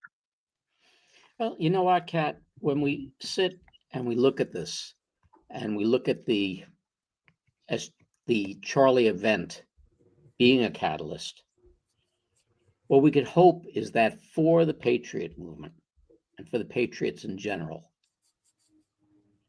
that we can use Charlie's mannerisms and ability toward, I don't want to use the word humble, but ability toward common courtesy discourse to try and spur on those conversations, not necessarily red pilling people, but to try and spur on those conversations with other people of differing opinions, and go have the conversations, not get into the arguments, not get into fights over it. And in the end, as I've said earlier, agree to disagree. You know, Yeah, we're we not have to trying get to back to switch that. your opinion. We're not trying to get you, we're not trying to brainwash you. You're already brainwashed. That's right. That's right. Okay. We're just trying to, and this is why I brought up the religion thing earlier. Okay. I've stated it a number of times on the air. To me, religions are, in a way, organized religions, I should say, are the Decisive, worst yeah. things in the world because they're control mechanisms. Religion is a belief system. It doesn't make you who you are. It's a belief system. And everybody around this entire world is entitled to those beliefs. What people aren't entitled to are to try and enforce those beliefs on anybody else. And it's the same thing with this movement. The others can sit and yell and rant and rave and scream all that they want. But as long as we don't react and we can express our point of view in a calm, rational manner and not get into a fight over it, you walk away and you let bygones be bygones. But we have lost that ability. And we've had that ability driven out of us. And it's been done on purpose.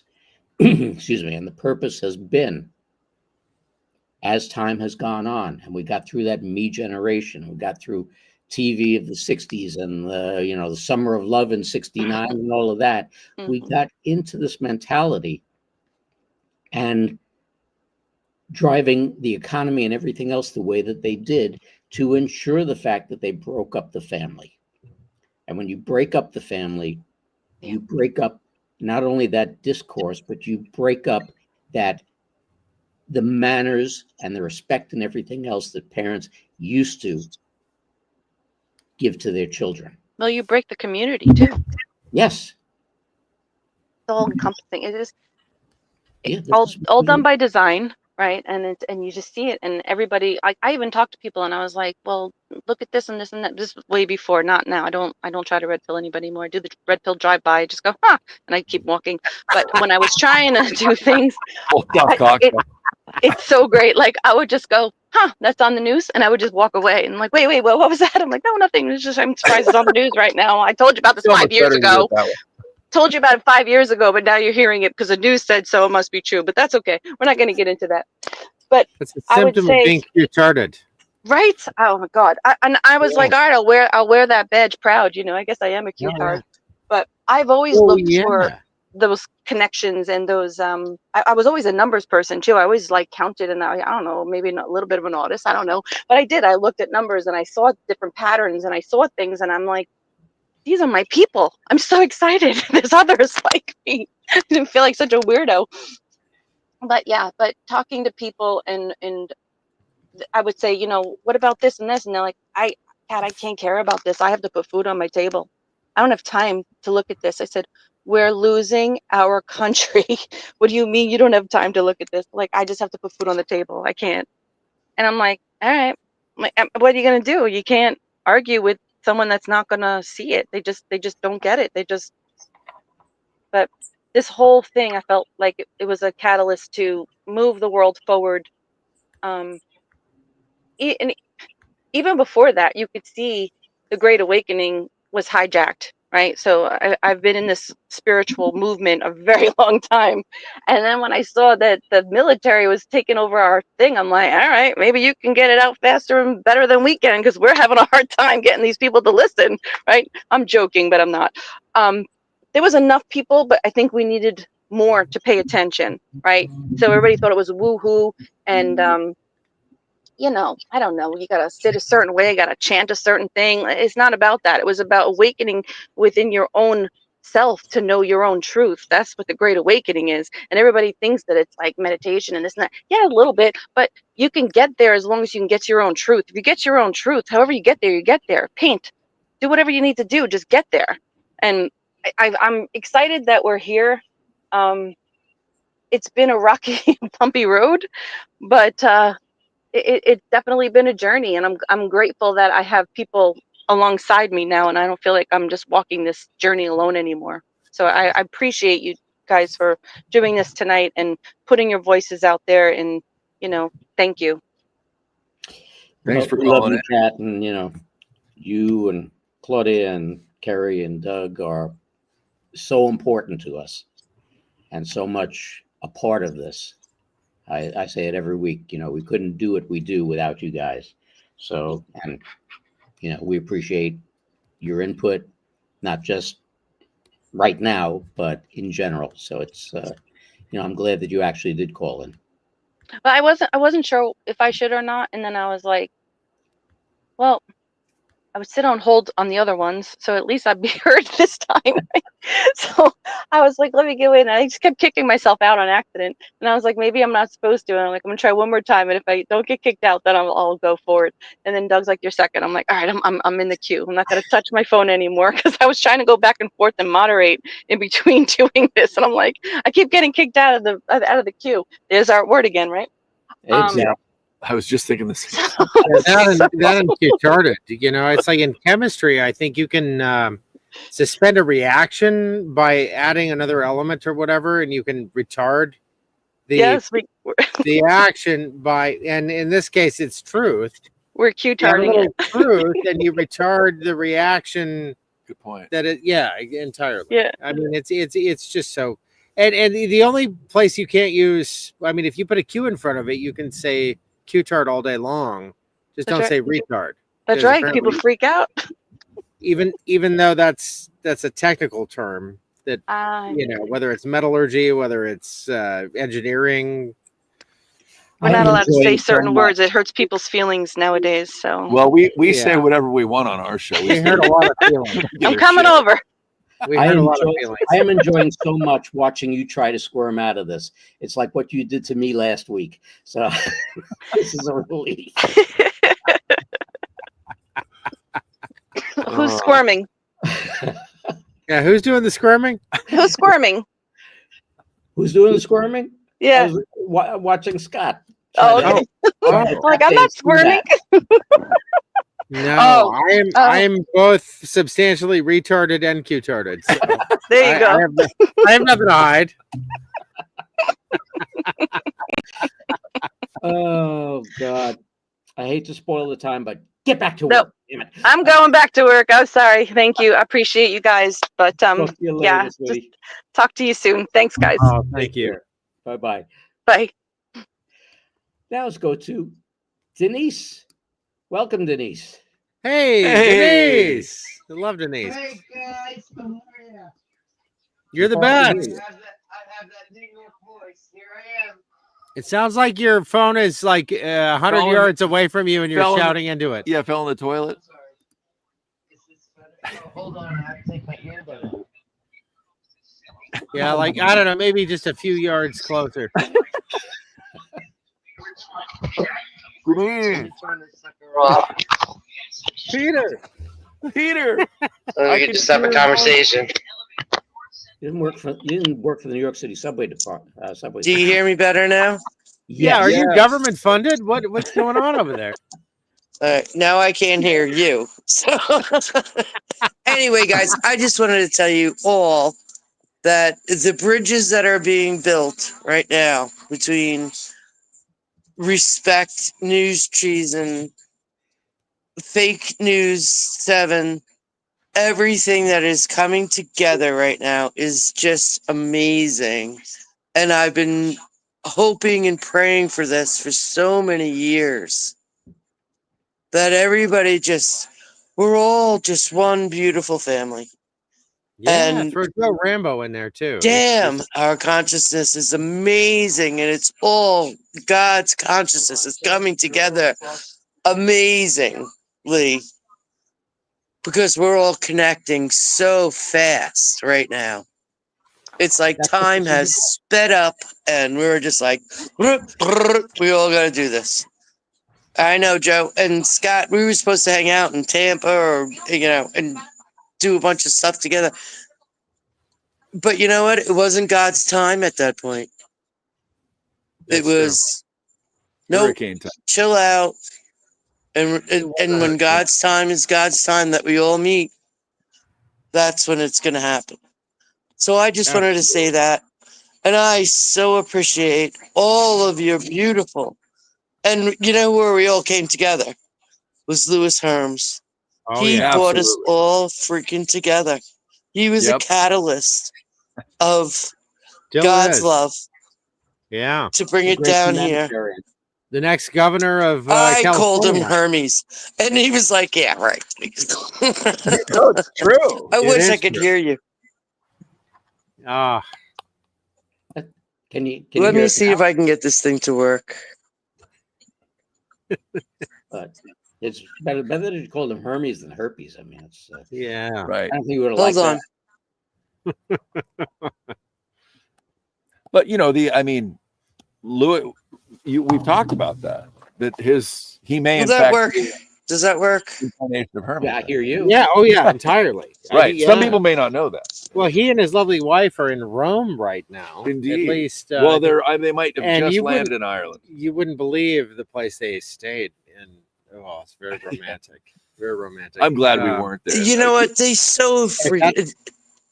They deserve it. That was a marriage affirming. Louis and Araceli are two of the most beautiful souls I've ever met in my whole entire life. Agreed. Absolutely beautiful souls. And I met them in like 2020 on the rooftop of a hotel in Sarasota at a Mike Jaco Consciousness conference. And Louis was telling everybody, oh, Araceli, she fell off her bike and she hurt her foot. No, she's been hurting for like 4 days, right? She slipped and fell and hurt her ankle.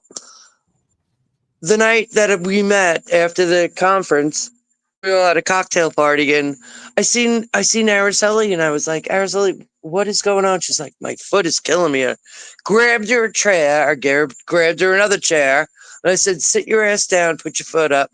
Grabbed another freaking pillow, and then I went to the bar and I grabbed her a couple of bags of ice. And she'll tell you the story. This is the first time I ever met the woman. And I was like, no, you need to rest your ankle. You don't need to be providing yourself to anybody here right now. And she looked at me like, who the fuck are you? Excuse my language. And I was like, I think we're going to be friends for freaking ever. And that's how this whole thing started. I started with Mike and Tracy Joe, and Oh yeah, they're great. they I just brought talked me to them last week. they brought me to them, Yeah, they're awesome. And it's just all like just been going one by one by one by one, meeting all these beautiful souls of the world that are just giving out pure freaking truth and not caring what anybody freaking says. Yeah, the problem with Araceli is you never know where she stands. You know, like she's just not direct at all. Total No, bullshit. not at all. I need her to cut my hair. I love that woman so much. She's the best. Yeah. She's got the weapons and she can do it. Oh yeah. Yeah. But Oh yeah. yeah, no, this family is just wonderful. And Joe and Scott, I've loved you guys forever. No. And, you know, I throw my stuff up on your guys' things. And Yeah, Well, we've loved you for a very Mark, long time. I as need well. to You're say always something there. to Mark. Mark, please. you are bringing two generations together with News Treason and these young guys that are all into Q and stuff, but their minds are consciousness. It's a beautiful thing to see. And you're bringing together to other people to see. The other day I said to Dave, Dave, somebody on your network needs to interview Sheila Holmes and get her first part of her story out there. Because her first part of her story out there is that she literally, it's wild what this woman did. She literally took down the judges in Los Angeles so many years ago, and they stole her identification until like 2 years ago. She was a nobody. But while she was a nobody, nothing in the system for her, she found God. And she wrote so many books through him. And I'm just saying, it would probably be a really good interview, and Sheila is up for it. And get a hold of Mike Jaco, and he'll get it, or I'll get a hold of him for you. Already But that been would done. be an excellent, excellent interview. Already been done, Denise. Yeah, the great thing about Mark is he's like my only friend that actually was there for the signing of the Constitution. I don't have another friend Screw that you. has that perspective. It's awesome. Thank you for that, sorry, Mark. What'd you say there, white guy? Yes. This ain't Grecian formula here. I know. I got to figure out how you're growing your hair. I need some of that. Well, Right? Yeah. I'm gonna look like Alex Jones in 6 months. Jeez. oh, good God. Oh, That's been the joke with Dave and I since we started. Oh, it's about hair. Yeah. So Oh. anyway, guys, have a great time in Ireland. I love you guys both. Isla, Send my sweet. love to the entire family. Let them know I love them. They know who I am, so let them know that I love them. And Mark, it was a pleasure to meet you, a fellow New Yorker. You can tell I'm from Long Island, and you're awesome. Keep it up, bud. I love your platform. Thank you. Thank you. Pleasure meeting you too. Thanks, Denise. Even though you're in Long Island and I was a Brooklyn boy. Good night, guys. I love you. Thanks, Take care. Denise. We love you. Hi, Denise. Yeah. Let's go to. It's a busy night tonight. Wow. Let's go. I to love this. This is great. We're not Amy. fucking around. Hi, Yeah. Amy. Is Hello, Amy there? Is Wait, this our friend, Amy? Is this our Amy? Oh, she's muted. Wait, let's see if I can unmute her. Amy. Amy, you're muted on your end. Unmute. I hate Amy putting it has that way. Amy has the most beautiful refrigerator you've ever seen. All right, Amy, it's just you're one mute button away from Just, Yes. I'll be right. making it happen. I'm going to be right. We'll wait. It's fine. Mark, while we're waiting on Amy. Go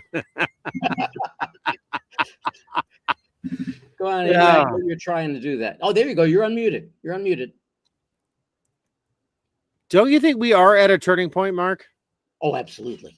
I mean, isn't this? I mean, it's sort of funny because the media reported Trump being dead for 3 days and then he rose again.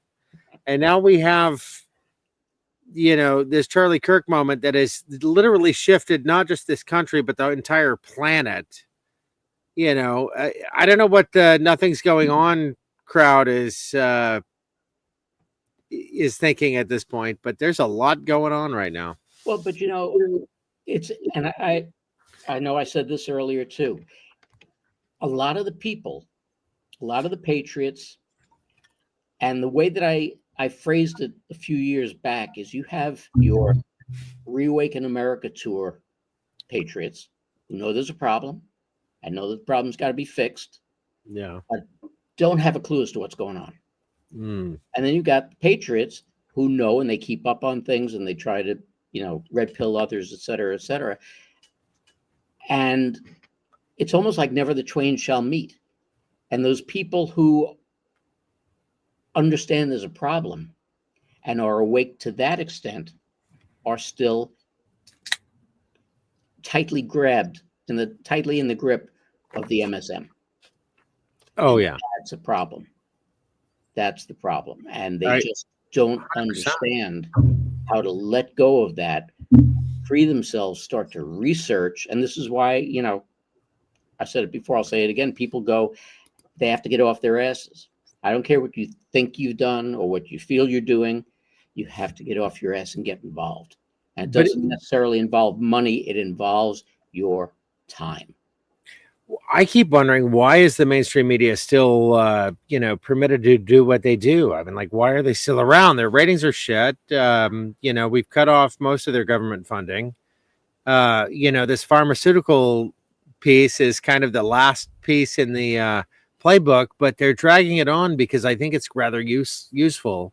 Well, I think that that's how ridiculous these people are. They're still disseminating some information, and they're disseminating some of our information. However, if you look at what has transpired in the past week, they have let them play their old playbook, and people have gotten publicly dismissed for it. And that's a big thumbs up for the patriots. And it leaves the libtards sitting and saying, what happened? What's going on? Why did they get fired? Why did this person who worked for this company get fired? And you want to talk about, parallel universes and things getting fucked up? Who is the one person who came down on all of these mainstream media personalities for what they did? Rachel Madcow. Yeah. Oh, yeah. When, in what universe would you ever think that libtard would turn around and admonish the others? And The View didn't Gold. Oh yeah, no, they've been suspended as well. Whoopi. I'm just thinking. I mean, you're like a more attractive version of Rachel Maddow.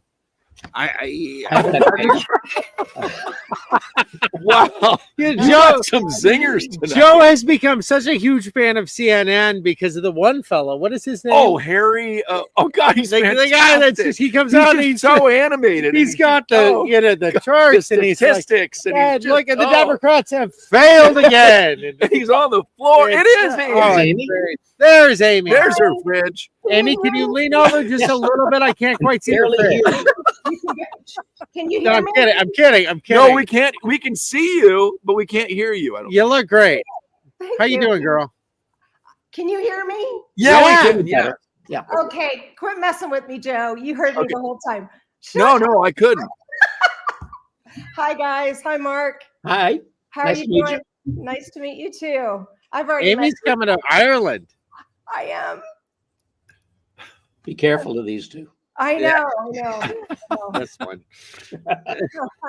We might meet up there. So yeah, I'm so excited. I'm all packed. I can't wait. Can't wait.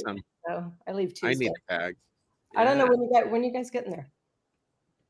On the 17th. 18th, we fly. We leave on the 17th. Yeah, hopefully there's no Malaysian bullshit happening. Yeah.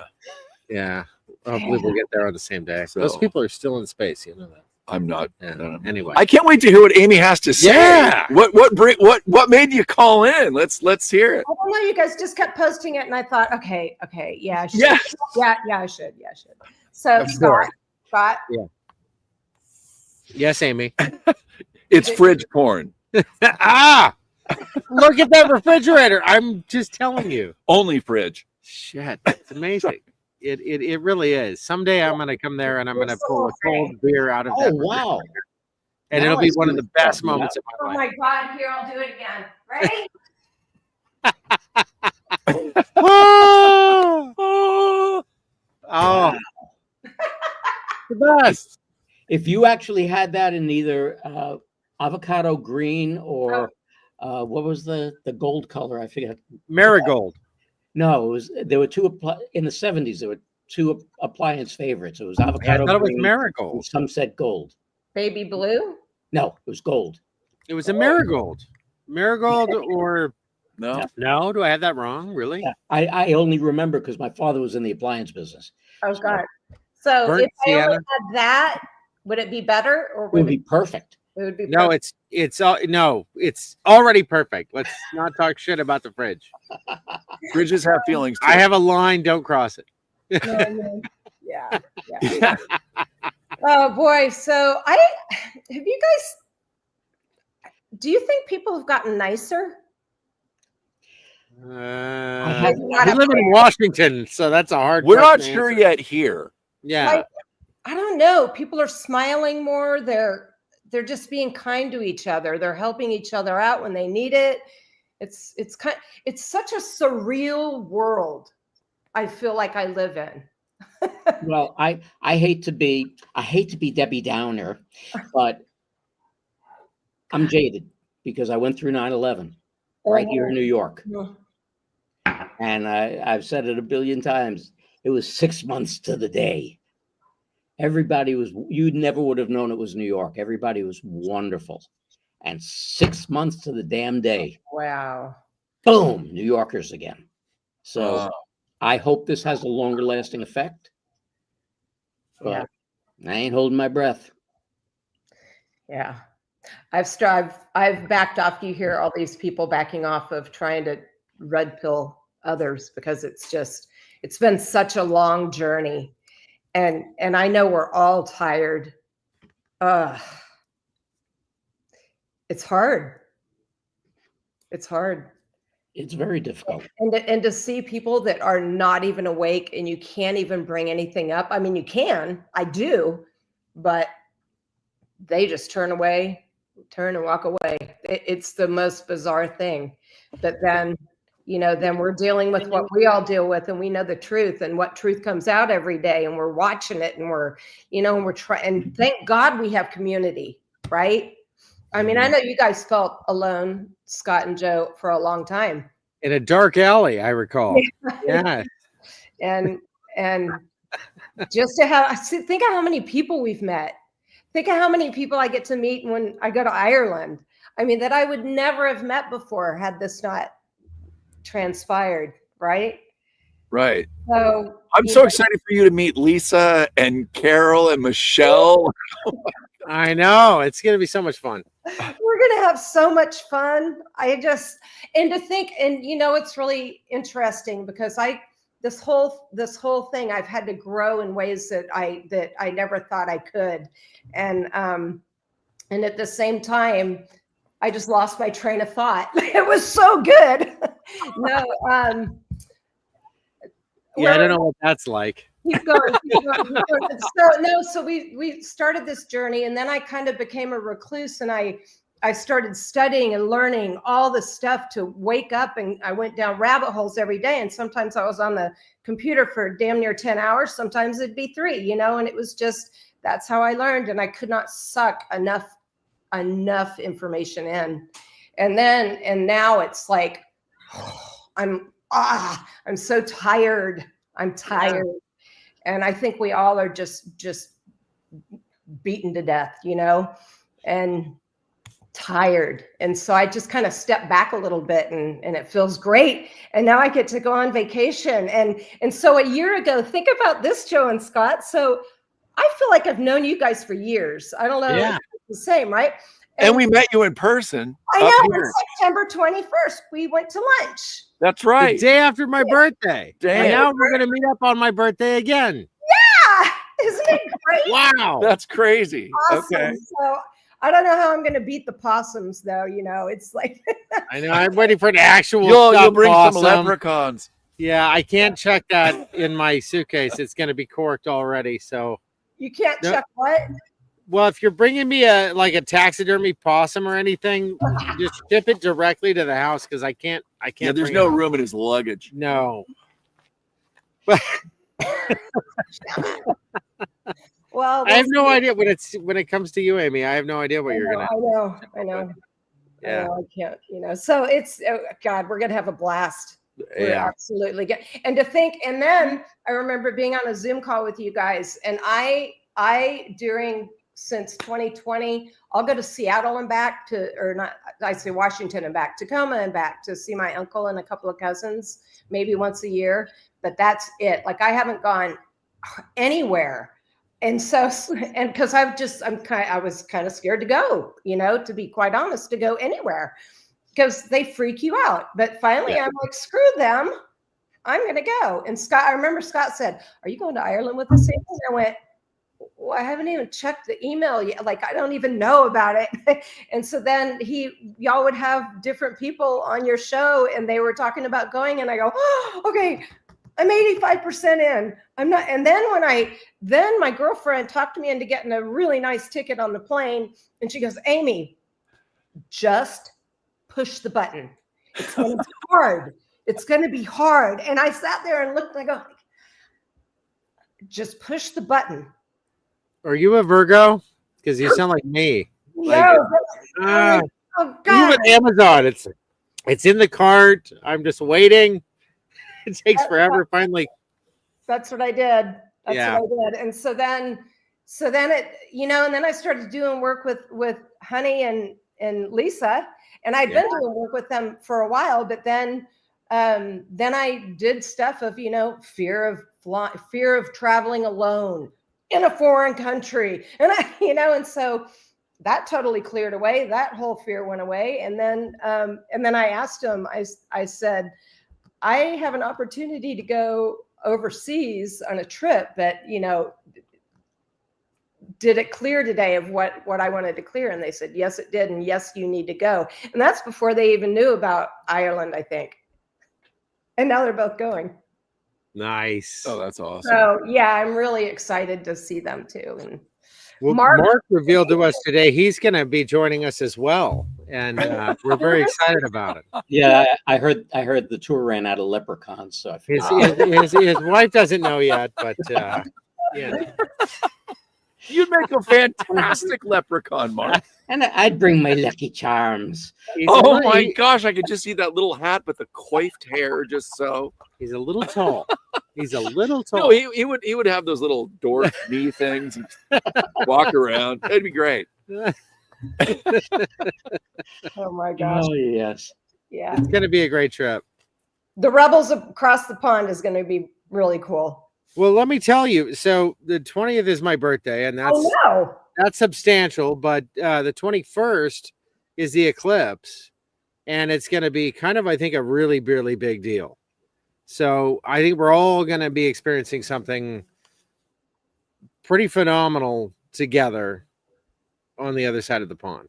And portals too. Yeah, I'm a little nervous about being on that side of the pond because they don't value freedom the way we do. Not that. Yeah, but we have Mark Atwood. But we have Mark Atwood. We have Mark Atwood. To think that's the funny part. To think all the truthers that are coming to Ireland to take part in all this amazing stuff, and then they have to put up with us, right? I mean, we're not going to act out or anything. We're going to be really, really good the whole time. But yeah. What? I'm glad you said it. Yeah. Well, it's inspiring because Mark actually, the night of the 20th, I'm playing a gig in a new country and around people that actually get my music. And it's just going to be in Morocco for 24 hours, actually. And then, no, he's going to be playing a show that you're going to go to, Amy. I know. Yeah. I'm It's excited. gonna be a lot of On your fun. birthday. It's on your birthday, right? yeah, it's gonna be cool. I'm looking forward to it. So much of it. So I'm just hoping it's as good as the show he played in Costa Rica because that was, I think, his best work yet. Wow. and there's hardly any record of it. But for those of you that were there, it was good stuff. Yeah, the audio didn't capture well, but Oh, this one I'll figure out much better. But Yeah. so Amy, any thoughts on not to detract, but any thoughts on the current events you wanted to cover as well, Well, or not? You don't have to. well, I can say this, when, Charlie, the whole thing, yeah, I knew from the first time I saw that video that there's no way. No way. So, and then you have to be around people that totally think it's true. And you just, oh, I'm sorry. You can't, I mean, what are you going to say? Right. So, Right. Yeah. But the outcome, I think the Oh, the outcome listening is the was most beautiful part of it, I think. Yeah. yeah, the shot heard around the world. It really is. Like I didn't know what that really meant, but man, when that happened, it was just like, It's a Q post. that's it. I mean, I think that's it. Does everyone else agree with that might be Well, it? I valued Charlie Kirk, considerably, but he was never a standout figure for me. And Did you watch now- him very much? Yes. Okay. Yes, I did. I loved his debates and so on. He was a but master debater, according to there South Park. there were so many great clips that came out, and the temperance, the way he handled. Yeah. There was that one Eloquence. the one transgender call that's coming around where there's a transgender person that's, asking his opinion. They're clearly on different sides. He handled him so Oh, that one. carefully. He's like, the first thing I'd like you to do is consider being okay in your own body. Right. He's like, before you go to all these extents, I'd like you to think about this. And it was so touching. It was I'm getting a little teared up. It was so beautifully communicated. It was so off the cuff, and that's who Charlie was. Yes. And Yes. I was kind of sleeping on what a great guy Charlie was. And I have a lot of friends that know him personally. I have a lot of friends that were so devastated because they were personal friends with Charlie. And, with all this controversy, was it real? Was it not real? And so on and so forth. It's a little hard to sort out when your emotions are so high. Right. But out of it, I really got to see a side of Charlie that I don't think really stood out to me before. And holy shit, what an amazing man. And to think that he woke up basically so many college, kids, and they're all digging into his videos now to learn more about him. So it's incredible. It's like growing and growing and growing. It was only the 20th. Yeah. Or no. 10th. Wait, 10th. Sorry, I'm getting ahead of myself with my dates. So to think it was just a 3 days ago. Right. Yeah. I mean, the videos are amazing. They're so beautiful. They're all over the world. Like the other caller said, they're all over the world. Well, the youngest generation right now is so conservative. Actually, they all want to repeal the 19. It's kind of funny. But, it's really interesting if we can just get these kids to the forefront. I mean, we all had our backlash against whatever authority was to us. And that's part of growing up. But yeah, I really think it's interesting to see things trending where people are being more traditional. They're being more self-reliant. They're all about, hobby farms and less reliance on government and, traditional roles and paying attention to the Bible for what it's worth. That's real inspiring to me. I didn't really see that coming. And I think it's a beautiful byproduct of all this horror that we've been enduring for so long. Yeah, the brainwashing is intense. Yeah. I mean, I know I've been so brainwashed just by hearing you talk about this when you got on, Mark, and you just sit there and I listened to you and I went, yeah, Oh, there's another one. Yeah. Oh, yeah. So it's like we kind of have to peel back our layers too, because I kind of feel like I put this shield up, like there's so much happening, but we have to like, we could be hard and have this hard shell in front of us and not let our emotions get through because we see so much.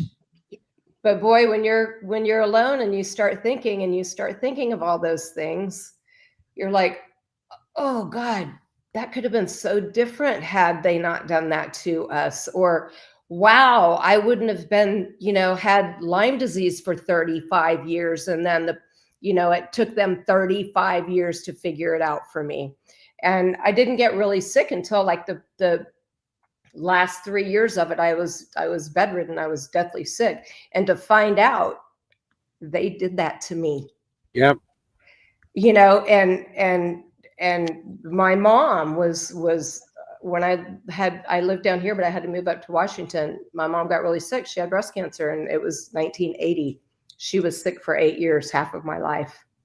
They did that to her. And I believe that in my own heart that she was a test subject for cancer patients, because she went to a college near you both and got her treatments. Yeah. So it's like, it's this lifelong battle. I mean, we all every single one of you out there, we have all had our own stories and all the crap. And if you really sit there and think about it, boy, you don't really say you want revenge, but my God, they deserve revenge. I can sit and go back with millions of stories about the evils of the mainstream media. But when it came to COVID, and that's when I retired, and I had Dr. Martin on, and he started explaining it all. You want to talk about evil? And this started back in 1963. Okay?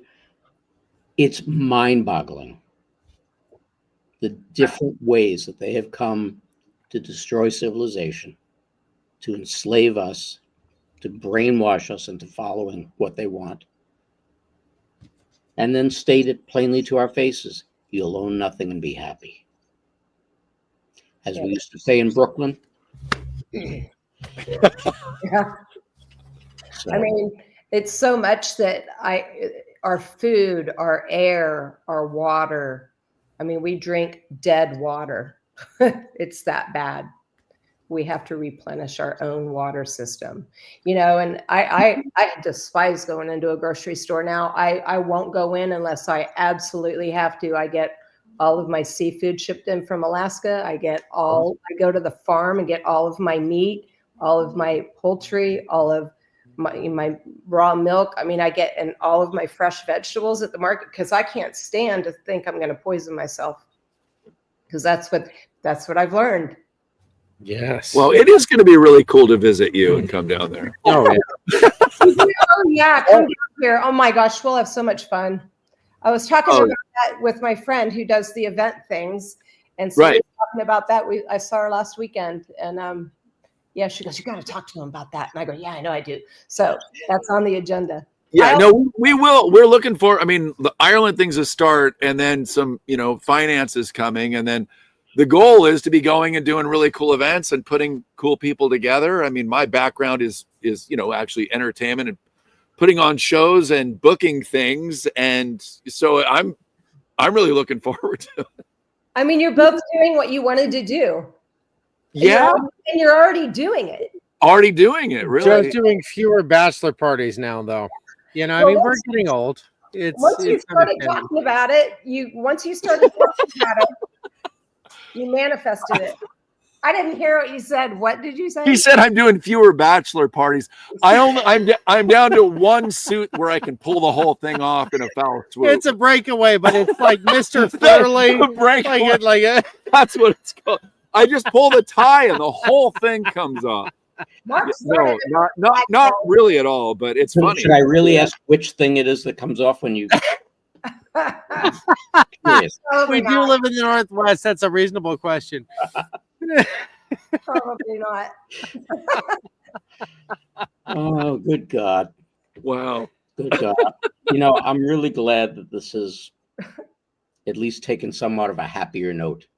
Yes. It's not as somber as you thought. Is It Mark? was it was a goal of mine, and I did mention to Scott that you weren't in the best place. So there was an intention to provide a little bit more levity, if you will. I was unaware of that intention, but anytime you invite us on, you know there's going to be a little laughter. It's just going to happen. Which is specifically why I did invite you guys. Yeah, Good, good. I had very a good. fealing. Very good. This thing would be a morose disaster otherwise.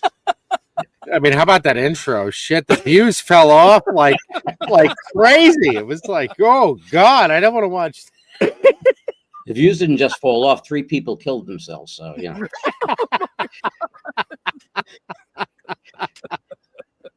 I know because I sold them the bullets. Oh, Did you engrave them? I didn't have time.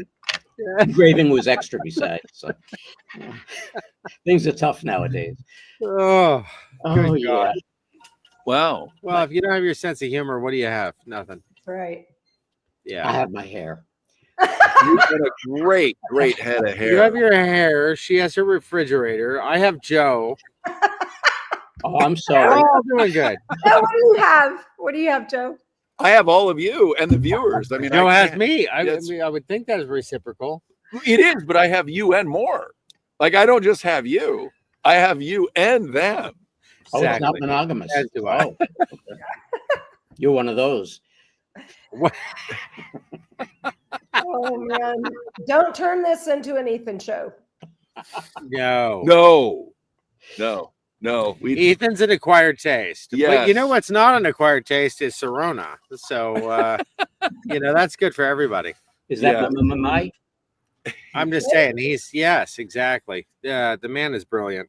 Yeah, if people watch the Ethan show, it's kind of rated R. So yeah, that's Ethan doesn't have any filters. no. Filters. Sometimes it's good to have a With you guys. Mm-mm. I think Yeah. he does with other people. I don't know. Right? Well, I've done some serious content with Ethan, and it's great. If you watch our Satan versus Lucifer Okay. series, that's a good one. I mean, he's brilliant. He's very brilliant. Just saying. So, The only filter it out. I use is good filter. So Yeah. nobody wants that.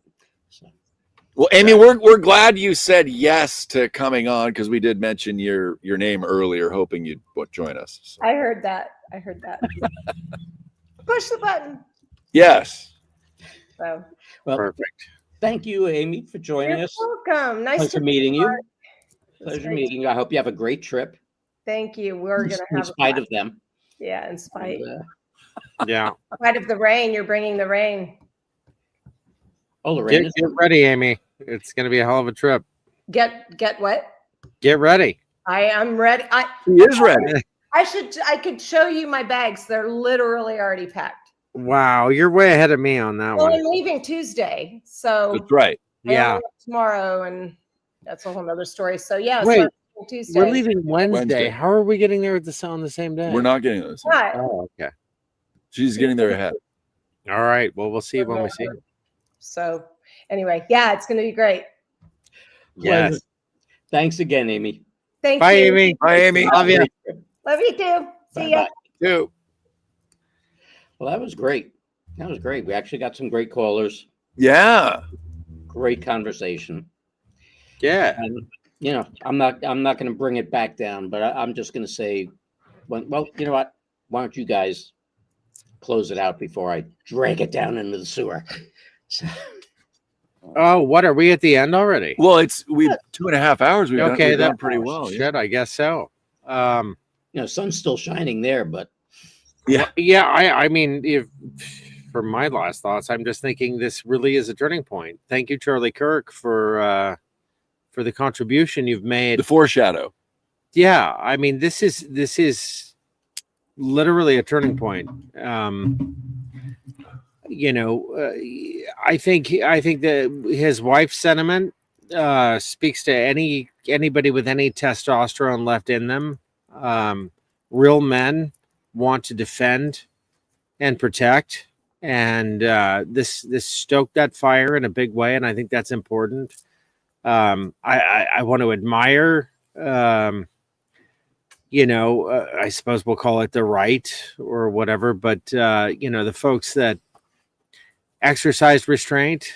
We're not stacking bodies as much as we want to, and believe me, I'm very in touch with that emotion. But taking the higher ground is the biggest victory we could possibly have, and we're enjoying that currently. I'd like to see that continue, and God bless America. I think we're headed for great things. I think we got a bumpy road ahead of us. I think we still have Red October to consider. I think we still have, a Broken Arrow situation with the Sum of All Fears to consider. And I think all the pieces are on the board. So buckle up. It's going to get harder before it gets easier. But on the other side of this, folks, it's beautiful. So keep the eye on the prize. Conduct yourselves accordingly. You answer to God. We all do. And let's have a good answer. Amen. How about you, Jojo? Well, yeah, I think, my focus is on the beauty of what's happening and the positivity. And yeah, there's a lot of, negativity, but that's kind of working itself out. I think there's a few folks calling in these webs, whether it's a Twitter post or TikTok or what have you, and they're sending these clips to the employers, and there's some results and some what do you call it, when someone does something and there's repercussions for it.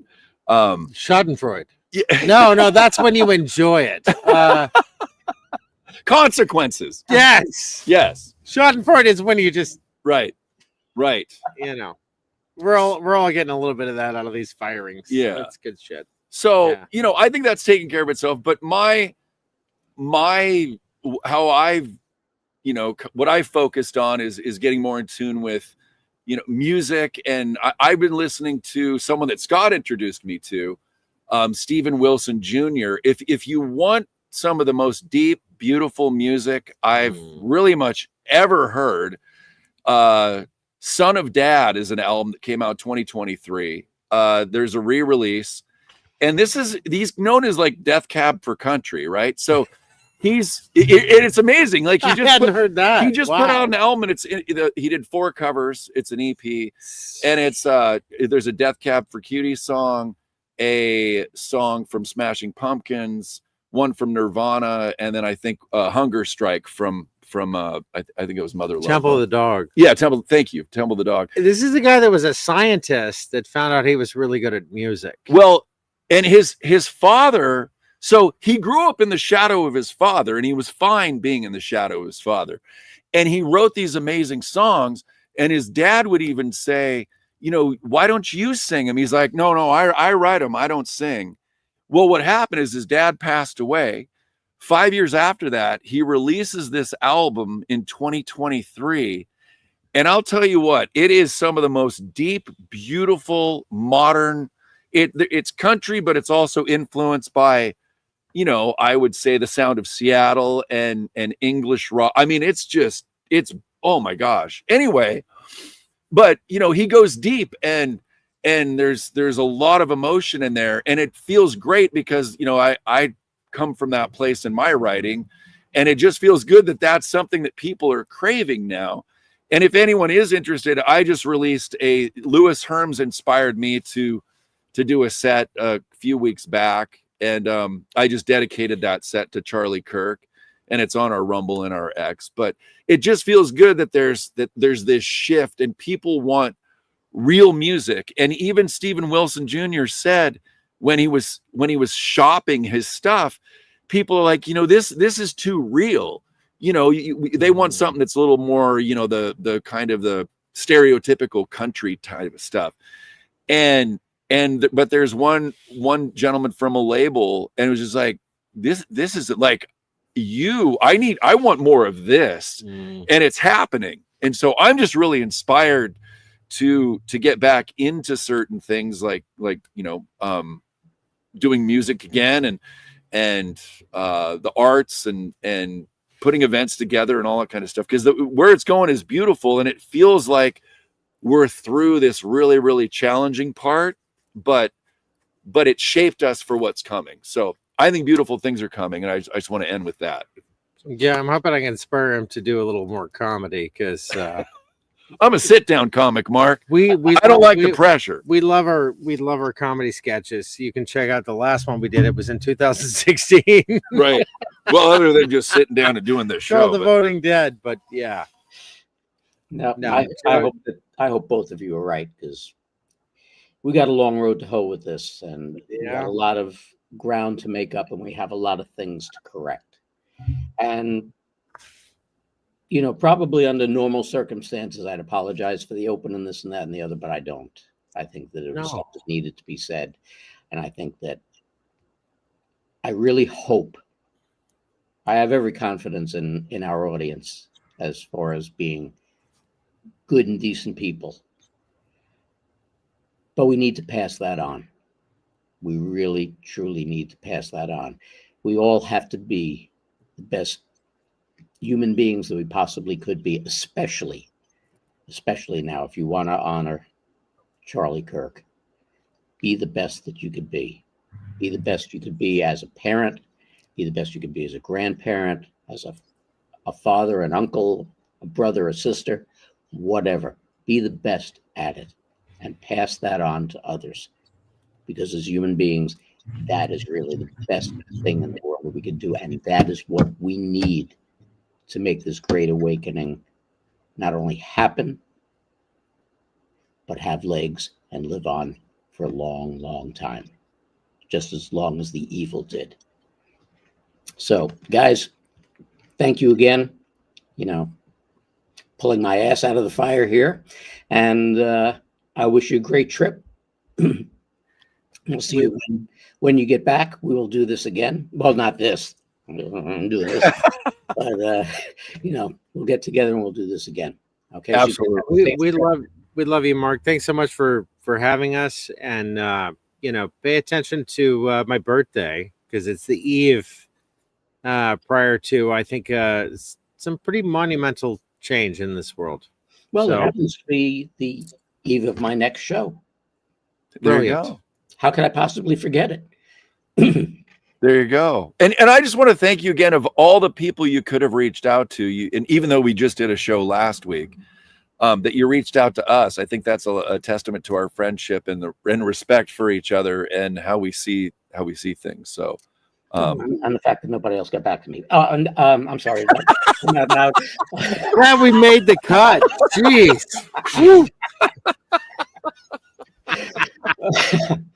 Couldn't resist. Oh, that was great. Thank you, guys. I love you too. I hope, like I said, I hope you have a fantastic trip and get some rest while you're there too. Yeah. And have a pint for me while you're there. Oh, laddie, we will. We will. Keep your hands off my Lucky Charms, because they're magically delicious. Oh, fight everybody for you, Sonny. Everybody, thank you for joining us tonight. Those of you who didn't call in and comment, put your comments on and I will answer you back, because I think this was a very important topic tonight and we need to move forward. So thanks again, Joe and Scott. Thank you all. Have a fantastic week, and we'll see you next week on Respect. Love you, Mark. Thank you. You guys Thanks, too. everybody.